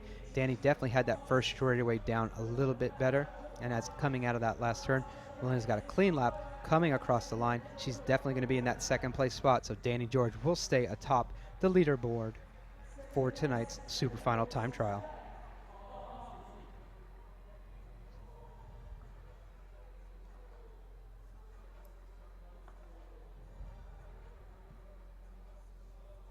I'm sure that's not the lap that she wanted, but she still has nothing but love for her fans as she goes through, and we get ready for our next competitor of the evening.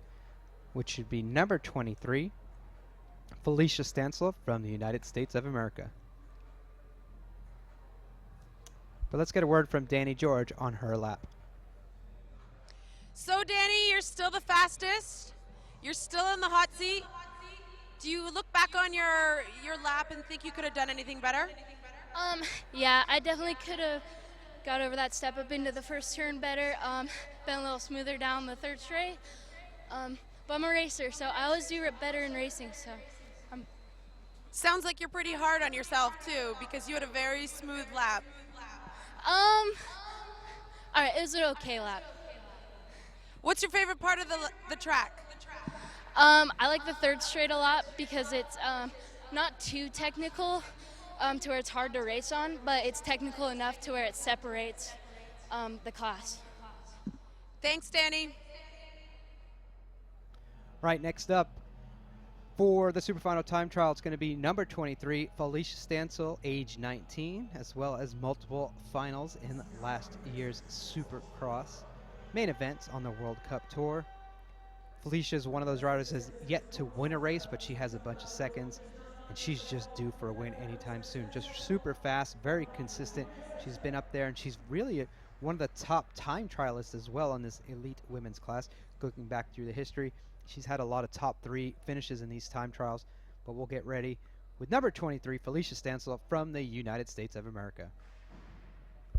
Felicia's always been one that loves to jump, and she's super fast as well. So as you see her right there, taking that jump ever so smoothly into that first turn. She's going to surpass Danny's time in Sector 1, but we'll see any small mistake here, it can gobble up so much of your time. Right now she still has that lead, and you see it's a pretty good margin, but this third straightaway can be decisive in a time trial event. Right there, good run, and it looks like she might have picked up a little bit of time. She's coming down that line. Will she pedal all the way to the finish? Just cranks once right before the line, but that is enough to knock off almost a second and a half off of Danny George's time, and Felicia Stansel will be the new leader here in tonight's Superfinal time trial.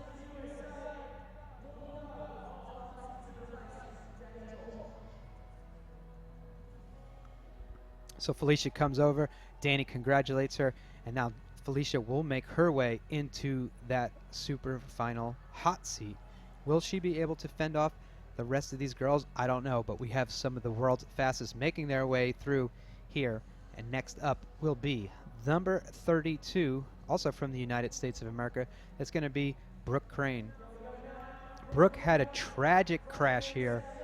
The Team USA flew over. They raced one of the European rounds in Zolder, and then they came here to do some training. The first day they were here, Brooke crashed on the track, and she hasn't been able to ride for about a week. So Brooks said she feels fresh, she feels rested, she had a good practice today. So she's up on that gate. She's looking for redemption here. She'd love to take over that hot seat, but let's see how things go as Brooke Crane from the United States of America lined up for tonight's Superfinal time trial. Brooks had a great season so far. She's been on the podium almost every race that she's done, and definitely has the style and grace to get around the track. The green helmet comes up, and she didn't necessarily get the cleanest jump going into turn number 1, but she definitely has that power down, and right now she looks really good. There's a really challenging part of this track, and it is that second turn. If you watch earlier on, you see Nick Long just go out there pedaling really fast, turning really hard, and I think his pedal actually hit the turn. And that's a place where you really want to make up the time because it's so smooth. Right there, unfortunately for Brooke, she lost a little bit of time in that second part of the track. But for her, Brooke Crane, she's going to finish second overall, a clean lap. So she's going to be excited about that. So we'll get to hear from Felicia how her lap went and see how things went for our current leader in the hot seat. You obviously qualified directly for tomorrow's finals. Does that put you in an advantage? It let me rest today, so just not use all my energy and save it for tomorrow. So yeah. How do you find the track here in Manchester? I like it a lot. It's pretty technical and really fast. So my third year here, I'm excited. Great. Well, you're in the hot seat, so all eyes on you. Up next in the Elite Women's Superfinal Time Trial from Venezuela, it's going to be Steffi Hernandez. Definitely one of these riders that's been on a tear as of late. Definitely a rider to watch. She was also on that podium here last year, and she wants to do nothing more than get back on there. Finished the series just off the podium overall last year in that 4th place spot. But Steffi's definitely super fast, and she's excited to be on track for tonight's super final time trial. As we go down in the order, you will see each of these riders. This is how they were ranked overall from last year. So 4th ranked from last year goes 4th, and it's Stephanie Hernandez, 4.69 from Venezuela. Unfortunately, right there, a little bit of a hesitation, but Stephanie's still able to jump those jumps down the first straightaway and do the big jump into turn 1. Definitely not the way you want to go through that jump into turn 1, and she knows she got lucky, so she's just going to shut it down. She probably used all of her luck right there in that big jump. Unfortunate for her, but Stephanie's been one of those riders just super engaged with the sport, with her fans on social media, and living at that UCI training center. Definitely has a go-for-it attitude. You see it. She just had a little bit of hesitation coming out of the gate. Might have unclipped. She got clipped back in. She was trying to go for that jump into turn number 1. A little bit of a bobble there. She knew best thing to do, just shut it down, roll around the track, and be safe and ready for tomorrow's racing. Can't be ranked anything worse than number 8. So she comes across the line. Steffi Hernandez will not take over the hot seat from Felicia. So we will move on to the top 3 in the Elite Women, and we'll see how things go. Next up, it's going to be Laura Smolders from the Netherlands, number 110. She's your 2014 time trial world champion, so it'll be interesting to see how things go for her as she's lined up here in tonight's super final. You know, she's got a who's who list. She's won a Supercross last year, 3rd at the Olympics in 2012, and she's all at the tender age of 21. Super fast Laura Smolders lined up on the gate with her world championship jersey on. Let's see how things play out for her as she gets ready for her chance here in Manchester for her Supercross time trial final. Again, it looks like a little bit of hesitation on that gate, and that's definitely not what you need on this straightaway. And now it looks like she's just going to roll through that track and just collect a little bit of thought on what went wrong, but maybe try to just get through the rest of this lap pretty smooth. A little bit of a case there is definitely not what you want to do if you're trying to gain your momentum back, and she's just going to roll her weight around the rest of the track to be safe and to be in tomorrow's racing.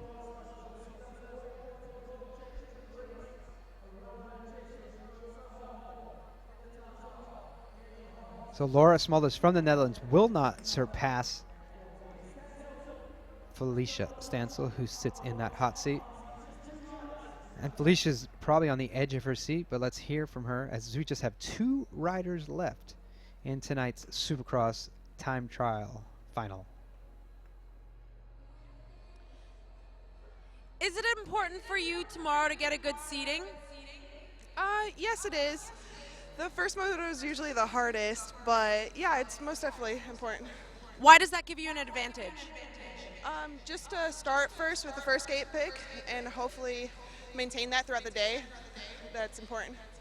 What gate pick are you looking for? Always the inside. She's looking for the inside, guys. Who's going to beat her out?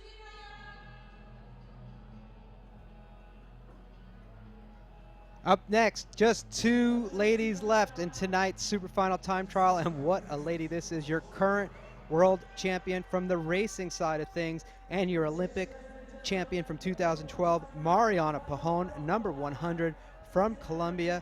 Her first time competing here in Manchester. She said she's super excited to be here, and I know the fans are pumped to see her on track and basically come down now to see if she can beat out Felicia's time, and then she'll have to fend off one more woman because there's just 2 ladies left here in the Elite Women's Final, Super Final time trials. Let's kick things off with the second to the last rider, one of the best in the world, Mariana Pajon from Colombia.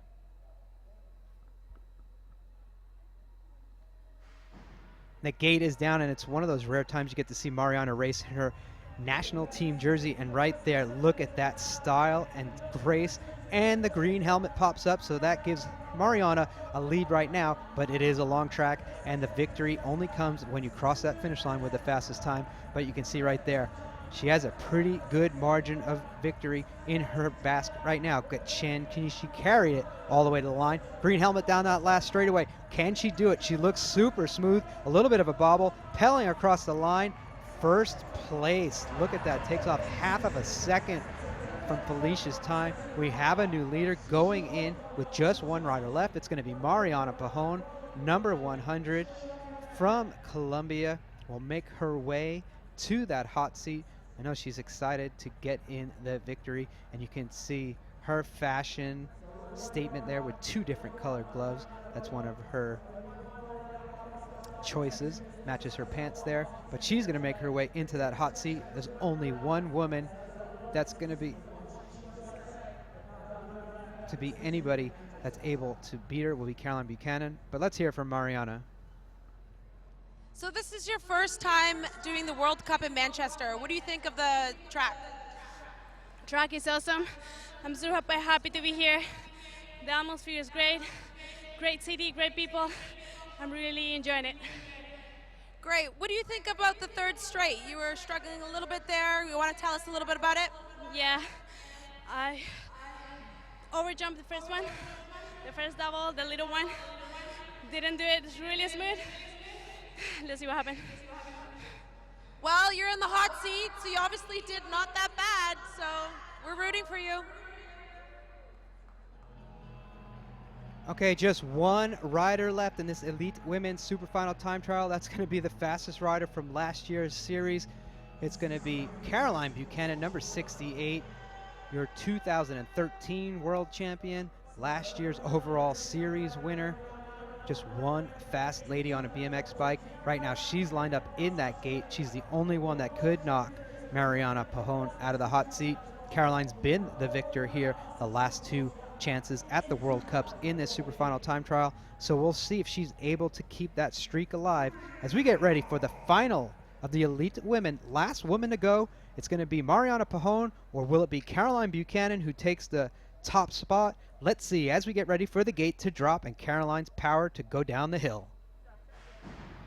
Caroline, definitely one of the most powerful girls out there, and she's also got a lot of skill. You see her right there. She's got that fast time at the bottom of the ramp, but going into turn 1, she's off just ever so slightly. It's about 0.7 of a second that she's behind. We'll see how if she's able to make any of that coming into turn 2. No, it's off ever so slightly. I don't know if she'll be able to make it up, but if anyone can, it'll be Caroline Buchanan from Australia. A lot of power, and that green helmet pops back up coming into the last turn. So will she be able to make it up? A little bit of a bobble there might have cost her the victory. Yes, second place just by ever so slightly. Just that little bit of a slip up on that last straightaway is what's going to keep her 0.123 from the victory. But tonight it's going to be Mariana Pajon from Colombia, tonight's fastest woman in the Elite Women's Superfinal time trials here in Manchester. That smile says it all. Super happy to take home the victory. So you'll see it was Mariana Pajon, the fastest woman tonight, Caroline Buchanan, second overall, then Felicia Stansel in third, Brooke Crane in fourth, Danny George in fifth, Melinda McLeod sixth, Laura Smulders in seventh, and in eighth place it was Steffi Hernandez. And that was your Elite Women's Superfinal time trial. And that we'll get an interview here with the winner, Mariana Pajon from Colombia. Mariana, you're the queen of BMX. What's your game plan tomorrow? I'll do my best. I will have fun, and I'm really enjoying the moment here. I really wanted to be here racing this World Cup, so I'll do my best. What are you going to do tonight to prepare? Are you going to have a special meal, or are you going to draw a nice bath? What are you going to do to prepare to be number one tomorrow? I'm just going to drink a chocolate milk, a Red Bull, and we'll be ready for tomorrow. She's going to drink a Red Bull and be ready for tomorrow. Everybody watch out. Mariana, the queen of BMX, in the hot seat. She's the queen. There you go. Elite Women's Supercross Superfinal. The queen of BMX could be the queen of hip hop now in Colombia, as she gets the spoils, as she takes the win here at stop number 1 of the 2015 UCI BMX Supercross World Cup in Manchester. That was the elite women's class wrapped up. Once again, it was Mariana Pajón with the win, Caroline Buchanan with second, and then Felicia Stansel in that third overall. But right now, it's all about that woman right there, number 1 in tonight's Superfinal time trial, and last year's Super World Champion, Mariana Pajón. So we'll move right in now to the Elites Men top 16 with these riders. It'll be interesting to see. You see some big names right there on your first sheet. So it'll be interesting to see who's able to surpass who. This, as we said, goes from last year's overall results. And we'll start with the Frenchman from number 39. It's going to be Sylvain Andre. It's been a while since we've seen him take the top spot, but he's one of those riders that can uncork a great lap at any time, and we'll see if things can happen for him tonight, as he's the first rider of the top 16 elite men looking for their chance to take that hot seat and be crowned the king of time trials. Here we go with Sylvain Andre's lap.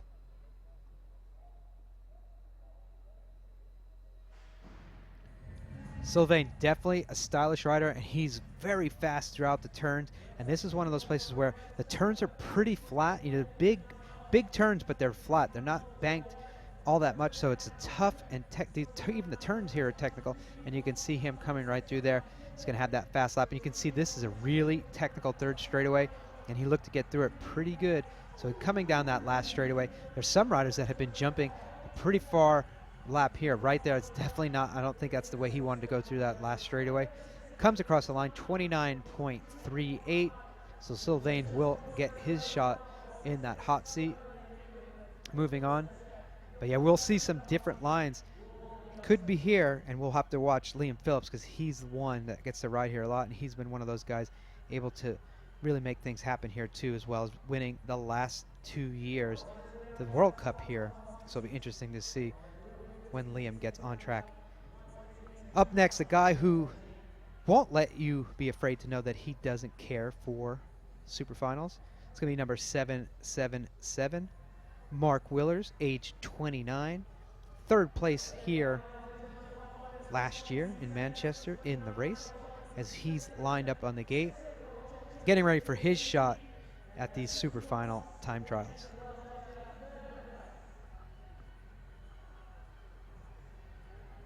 Mark fought an injury that he sustained last year after a big crash, and he says he's just been healthy for the last three or 4 weeks, where he feels he's been 100%, so we'll see how things go for him here on this time trial lap.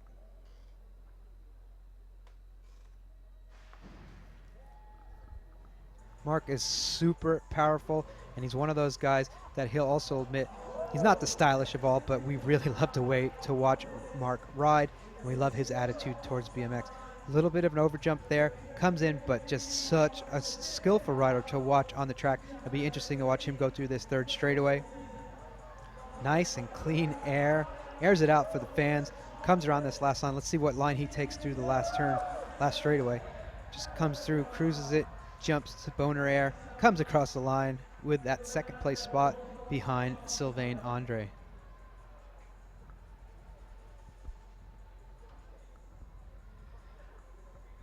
Sylvain looks super pumped to be in that hot seat, and we'll get a word from him here. So, Andre, you were first on the track, first in the hot seat. How does it feel?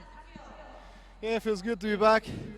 Special thanks to Tori. I wouldn't be here without you. And thanks to Mark to put on a great show. What do you think of your performance? Do you think you did a good job? Are you happy with your times? I don't think so, but we'll see. I was a bit sketchy, but anyway. You're not happy? You wish you went faster, or what? Tell us about it. I wish I was a bit smoother, but anyway, racing's tomorrow. Well, you're still in the hot seat, and you still beat everybody so far, so you're number one. . 。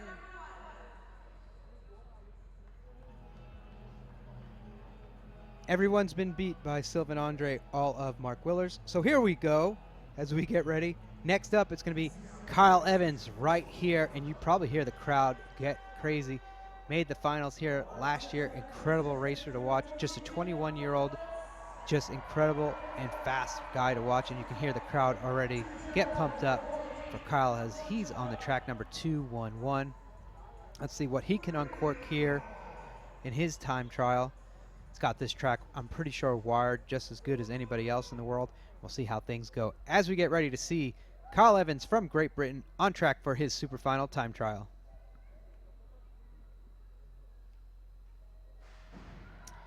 The gate is down, and Kyle gets himself the third fastest time. Now, a lot of this reaction times is that first number that pops up, but it's more important to see that green helmet pop up. What you don't want to see pop up is your front wheel up the face of the jump.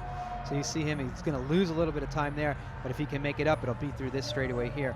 Jumping through it looks pretty good, so let's see how he's able to, if he can, make up the time down this last straightaway and what line he takes compared to Sylvain. Gets across that line, and he's not able to fast Sylvain's time. He's going to be second overall. Sylvain, who said he didn't think he had that good of a lap, so far has held up with two riders. We'll see how things go, but they get faster and faster as we go through tonight's program, and I'm sure Kyle's not super happy with that run, but getting around the track, and as Sylvain said before, racing starts tomorrow, and that's what's more important to these guys. Up next, number 95. You watched earlier today, you got to see Barry Nobles do that GoPro course preview for you. Now you're going to get to see Barry Noble do the Superfinal time trial. One of the most flamboyant guys on the circuit. Barry Nobles just always having fun out here, but right now it's about serious business to showcase his skills in front of the fans and the world. Barry Nobles, number 95 from the US of A. Here we go with his Superfinal time trial.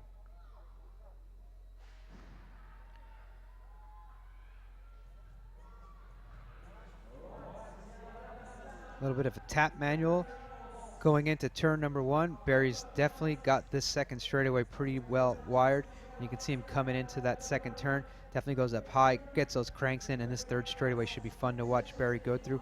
Got it pretty good.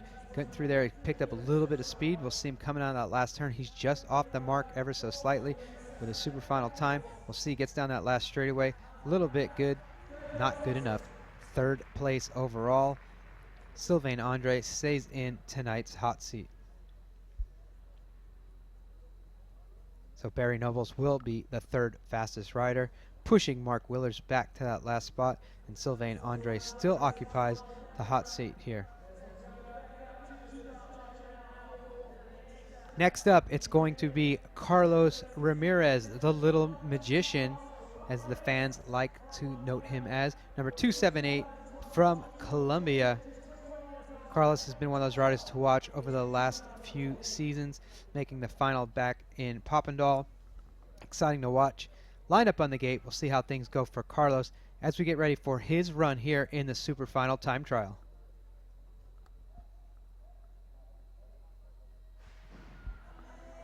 The gate is down, and Carlos definitely looks fast. He's got that second fastest reaction time. Let's see if that green helmet pops up. No, he's just off ever so slightly. He's got the fourth fastest time in turn number one. Getting down that second straightaway. Smooth, fast. He's going to be cranking it out. Moves up a little bit to that third place ranking. Can he continue with that trend and move up every more? If so, he'll come out of this turn in second place. And no, he sticks in that third place spot. Can he get that speed and stamina down that last straightaway? We'll see as he cranks to the line. Doesn't crank to the line, but he comes across that line, third place overall, edging out Barry Nobles. So Carlos with the third fastest time in tonight's Superfinal time trial. Next up, number 37 from the Netherlands. It's going to be Jelle van Gorkum. Jelle, winner of the Papendal stop 2 years ago. Just one of those super fast riders, current national champion of Holland, and he's lined up getting ready for tonight's super final, and he really wants to uncork a good lap here. He's been a time trial guy as well. That's done well in the past, so we'll see how things go for him. Jelle had a good race here a couple of years ago, and interesting to see what he can do tonight. in tonight's Superfinal. But he's lined up in the gate, just waiting for the command from the gate starter for Jelle van Gorkum from the Netherlands to get ready. And here we go with Jelle's Superfinal time trial from Manchester, stop number 1 of the UCI 2015 Supercross World Cup Tour. Second fastest reaction time for Jelle, so let's see if he's able to capitalize on that. No, he's still second in the time out of turn number 1, just slightly behind Sylvain Andre, and looked really good down that second turn. So as he comes out, even though he looked good, he just lost a little bit of speed, moved him back to 3rd overall, but that looked like a really fast line through that 3rd straightaway, consistently still in that 3rd place spot overall. Sylvain, who didn't think he had a good run, still sits in the hot seat, especially after Jelle van Gorkum crosses the line in 3rd. Kyle Evans was only the one to be really close to him, and right now Sylvain still sits in that hot seat. But we've got 2 ultra impressive riders coming up. Either one of these guys could easily move into that chair. Next up is going to be number 81. That's going to be Maris Strongbergs. He's got a few accolades that we can talk about. Maybe 2-time Olympic champion, 2010 SX overall winner, 2-time world champion as well. Winner of one of the stops last year, just ultra impressive. Out on the tour, and Maris Strongbergs looking to put that power from Latvia down the hill here in Manchester and take that top spot in tonight's Superfinal time trial. Here we go with Maris Strongbergs, his start here for the time trial. Powerful rider, one of the best in the world. Second fastest reaction time, looking pretty good coming into turn number 1. Just off a little bit, coming down. Maris will let you know he's not a big fan of the time trial as well. He's all about racing, but he'll attack any track that you put in front of him. And right now he was getting a good, clean lap in, getting ready for tomorrow's racing. And it looks like he's just out for a cruise, but he's still going so fast around this track. This track is so difficult. Maris gets around it. Going to come across that line. He's going to be 5th place overall. And he's going to make his way back for racing tomorrow. So Sylvain Andre still in that hot seat. Interesting to see, but next up, your current world champion in not only time trial, but also in the racing side of things.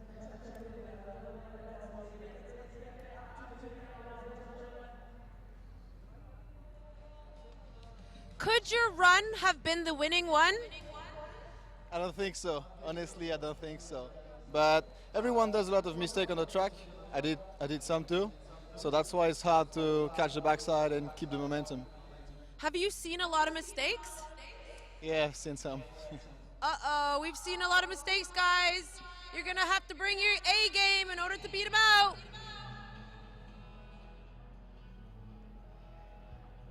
All right, next up, as we said, it's going to be Sam Willoughby, that world champion from 2014, 2nd place at those 2012 Olympics.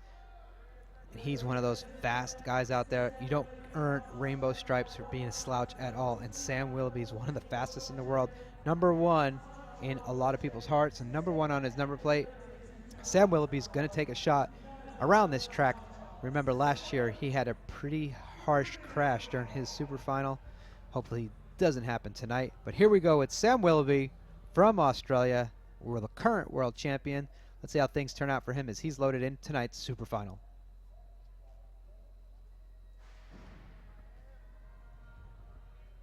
Second fastest reaction time down that ramp. Sam will be coming around the turn number 1. And the red helmet still pops up. He's second fastest at turn number 1. We'll see how things go out. Gets down that second straightaway pretty good, pretty smooth. 4th fastest, a little bit deceptive. Sam gets through the turn. Now his 3rd straightaway is a place where a lot of great riders make up time, and Sam did that. He went from 4th to 2nd. Can he make it up down that last straightaway with that huge jump across the line? No, it's going to be a little bit slower, but it sure did look like a lot of fun. Sam will end up 3rd fastest for this evening. That's pretty surprising to see because those are 2 real fast guys, not to take anything away from anyone else that's gone so far. Next up, number 85, new number for Jared Garcia, but same results as has been in the past, just a real fast guy. 8th overall last year, so we're halfway through our top 16.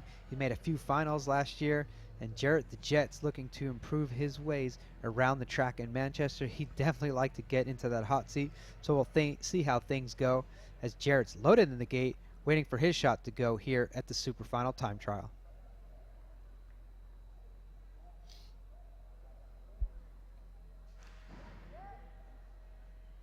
A lot of power from this shorter rider, but his skills are so deceptive. You don't see him coming. He comes in stealth mode, but right now he looks really good. Little style for the fans as he gets down that second straightaway.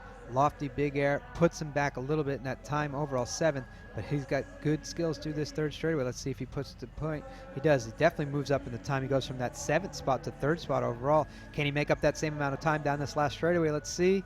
No, he's going to keep himself in 3rd overall with Sylvain Andre still in that top seat.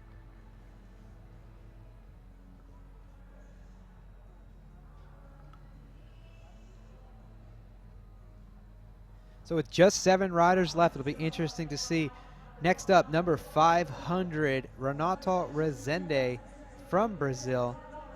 Also in multiple finals last year in the Supercross series. Renato, just one of the most energetic guys, exciting to watch. Always has a big smile on his face, and right now he wants to put a smile on his face, sitting in that hot seat. We'll see how things go for the Brazilian Renato Rezende, number 500.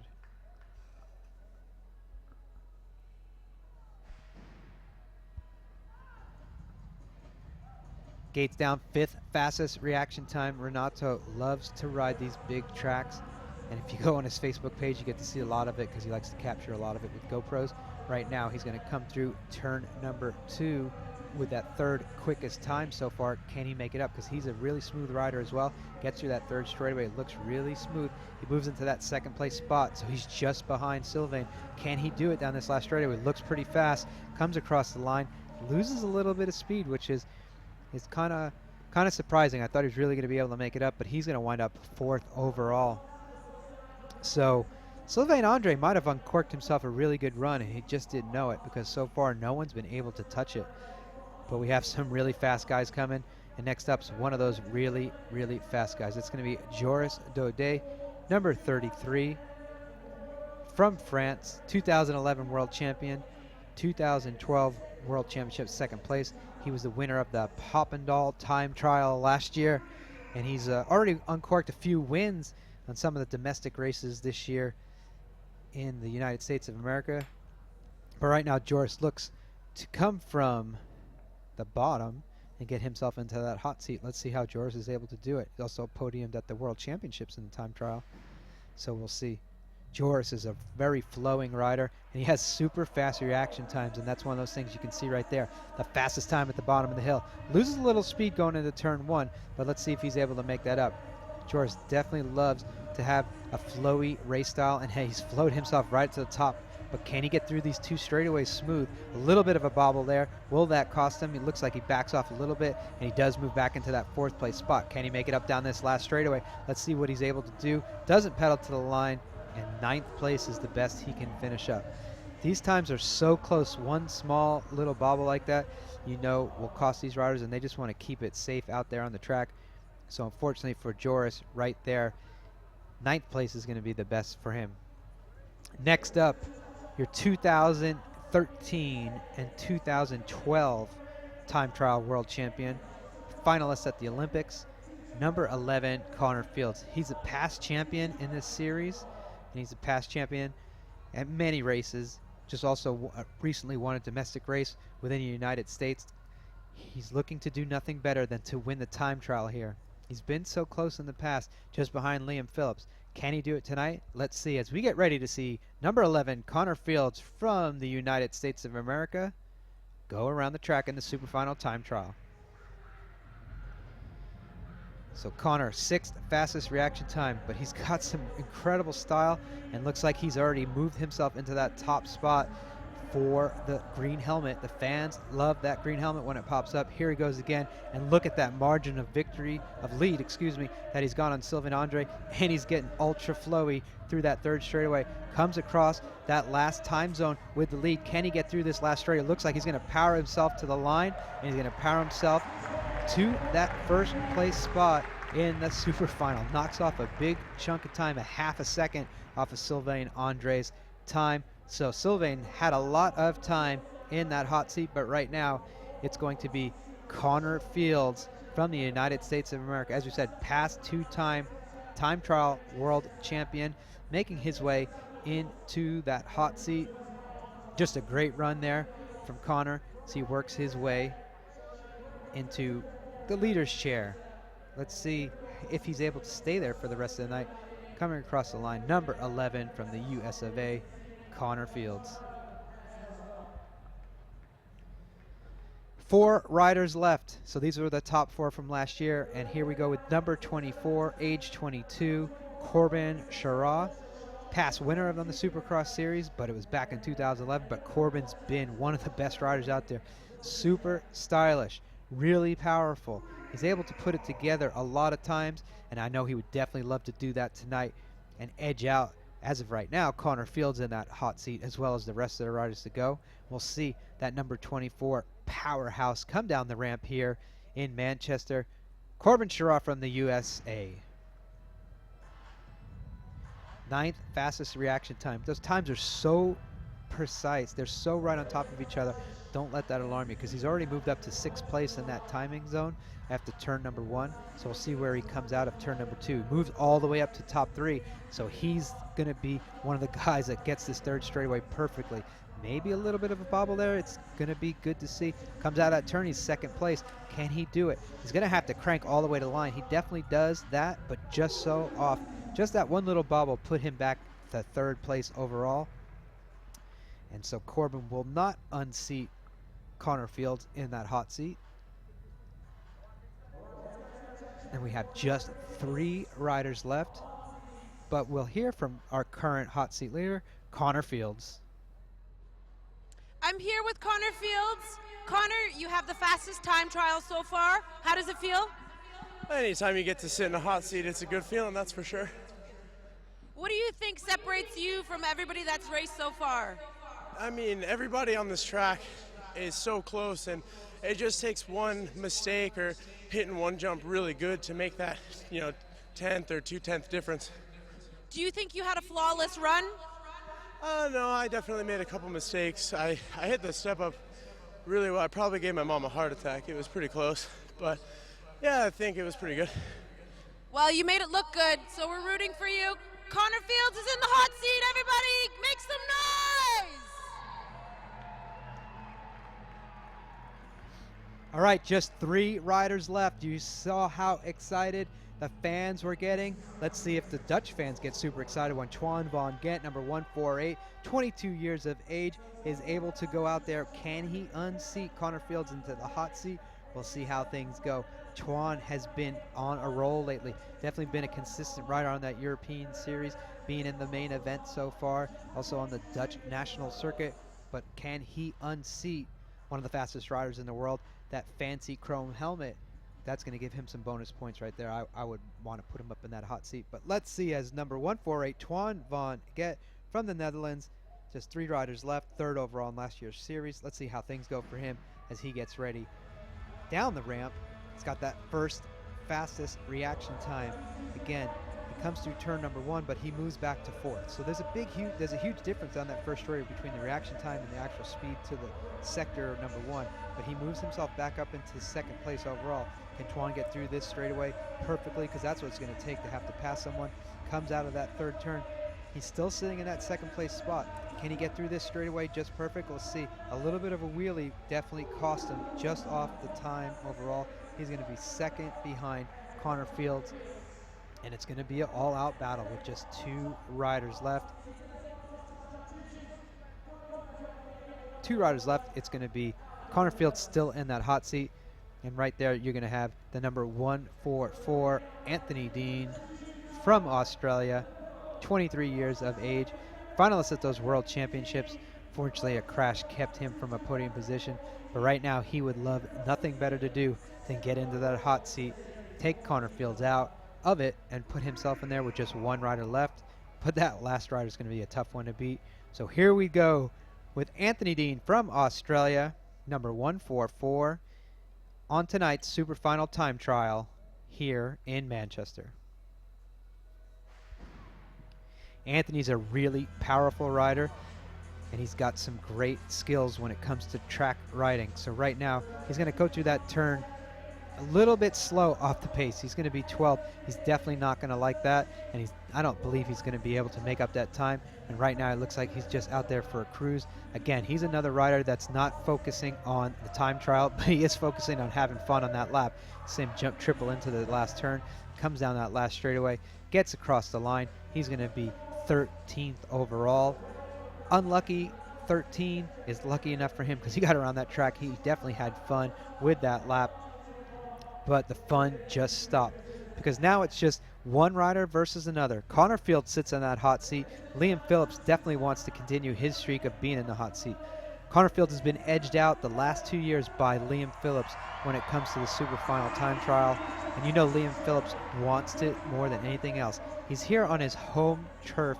He said he doesn't feel as much pressure this year as he has in the past. He's excited to be out here racing, but can he beat the time set by Connor Fields? I believe if anyone can, it's definitely going to be Liam, but we'll see how things go as he's lined up in the into the gate. Can he get into that hot seat? We'll find out here in just about 35 seconds or so as we get ready for the final gate drop here in tonight's Superfinal time trial. It's going to be Liam Phillips from Great Britain, last year's overall Supercross champion, with a shot to take the top time away from Connor Fields.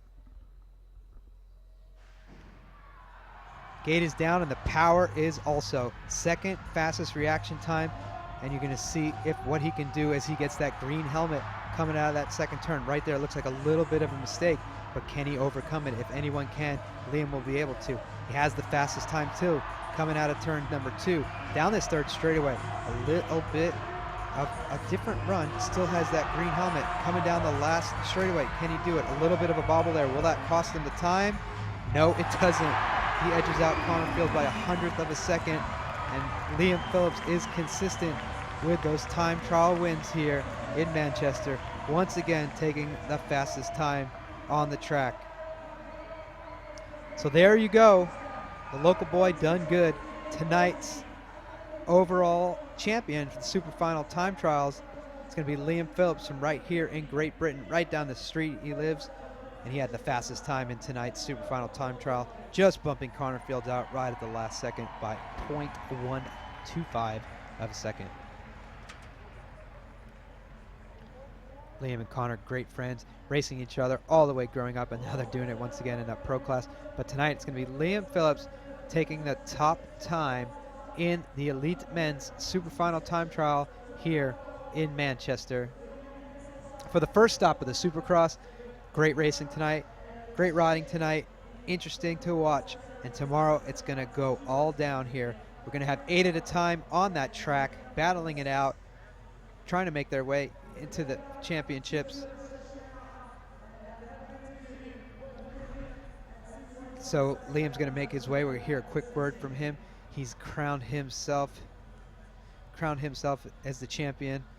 He likes to go by Prince Liam, but tonight I think they want to make him King Liam, king of the time trials. So let's get a quick word in with tonight's time trial champion, Liam Phillips from here in Great Britain. So Liam, you're undefeated in your hometown again. How does it feel? Oh, it feels great. Obviously, I've been here practicing yesterday and then again today, and it's been a long wait from 2 o'clock practice to finally get out there and ride in front of the crowd. And you know, I think last year it took me by surprise, the noise when you're riding, and today was no different. Well, the crowd is definitely on your side. It's your hometown. Do you have any shout-outs? I do. It's Big Jim, my girlfriend's dad's birthday tomorrow, so I want to wish him a happy birthday, and I'm looking forward to racing. Since you're an expert, do you have any tips for any of the other riders on this track for tomorrow? Maybe give them a little secret? Oh, you gotta be kidding me. We're racing tomorrow. Well, we're still rooting for you. You're #1, undefeated, and we're not surprised. Congratulations. Thank you very much. Cheers. Oh, wait. You have to wear the hat. #1. Okay. It's going to be Liam Phillips, winner of tonight and the last 2 years World Cup Superfinal time trial, as well as the racing. Can he make it 3 in a row in both? We will see. But that wraps it up tonight. We'll get to the podium presentation for the elite men and the elite women's winners of these Superfinal time trials. But that does it for the on-track action. Thanks for tuning in. We're super excited to have had you, but we will have all of that racing action tomorrow from those quarterfinals on. Check on BMX Live TV for the start time for yourselves in whatever country you're in. But we will get to the award ceremony here in a matter of moments. The fans are going to rush to the field to see Prince Liam, who's now been dubbed King Liam, winner of the Superfinal time trial. So once again, the overall rankings in these time trials for the elite men, it was Liam Phillips with the first place spot, Connor Fields in second, Chuan Vaughn again in third, Sylvain Andre in fourth, and Corbin Chara rounds up the top 5 for a run that Sylvain Andre didn't really think would stick. Fourth place overall out of these 16 riders was definitely a great run to be had. So the riders are making their way to the podium as the fans go home excited, pumped, amped for racing for tomorrow. And I think our cameraman's had one too many Red Bulls. As you can see, Mariana Pajon's bike has made its way to the podium as we get ready for the award presentation for each elite women winner and elite men's winner in tonight's 2015 kickoff for the UCI BMX Supercross World Cup, with these superfinals and the qualification rounds of racing we had earlier on.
So we'll get ready here with these award presentations for the winner of the elite men's and the elite women's Superfinal time trial. We'll start things off with the elite women's winner. You saw it just a few moments ago from Colombia, number 100. That'll be Mariana Pajon, champion of tonight's Superfinal time trial.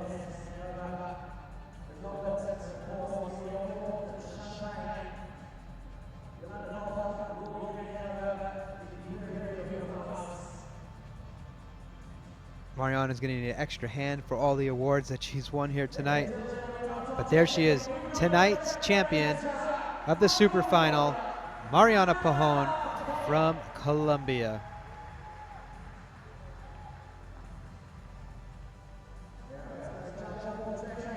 So as Mariana makes her way down,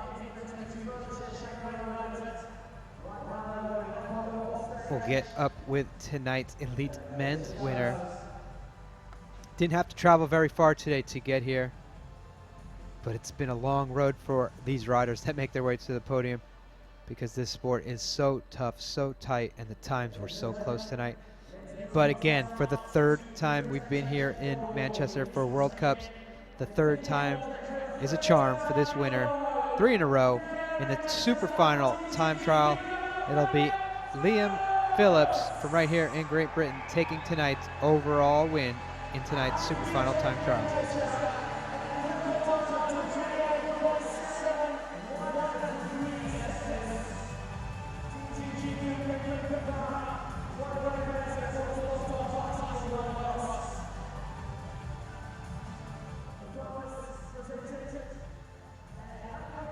So Liam Phillips, there he is, your winner from tonight's Superfinal time trial.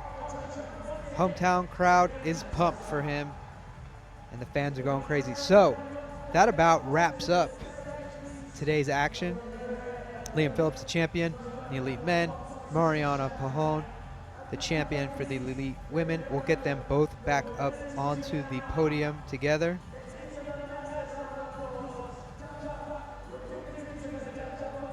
And they can open up their victory champagne. And hopefully they do not pull a Lewis Hamilton and get desecrated in the social media zone. But here they go. Tonight's winners, Liam Phillips, Mariana Pajon, champions of tonight's Superfinal time trials in Manchester for the first stop of the UCI BMX Supercross World Cup Tour.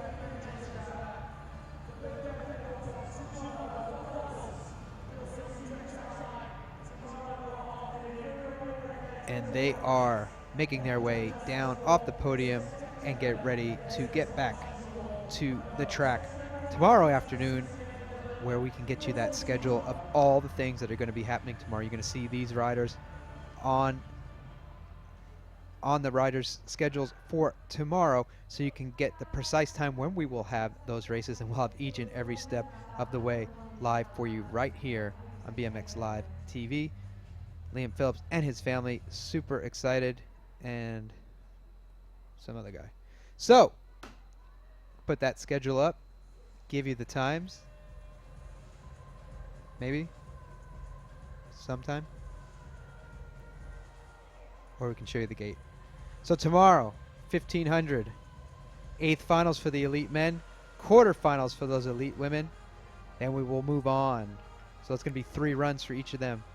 So then we'll move on to single elimination for the Elite Men at 1720. That's when we'll have those quarterfinals. Then it gets down to business with semifinals for both the Elite Men and Elite Women at 1745. And then at 1800, we kick off with those 2 main events. First starting out with the Elite Women, and then we go to the Elite Men. And that's where we will crown a king and queen of the race action here and give the points away for the overall winner in the Supercross World Cup. Stop number 1. Every road to Rio starts here through Manchester, and it's pretty exciting to see. So thanks so much for tuning in. We're really excited to have you come in tonight, and tomorrow you just saw all that action. From all of us at BMX Live, I'm Pete Deluski. Thanks so much. Enjoy the rest of your evening, day, wherever you may be, and we will see you tomorrow. From the shores of the Caspian Sea, in the ancient land of Azerbaijan, rises the first European Games.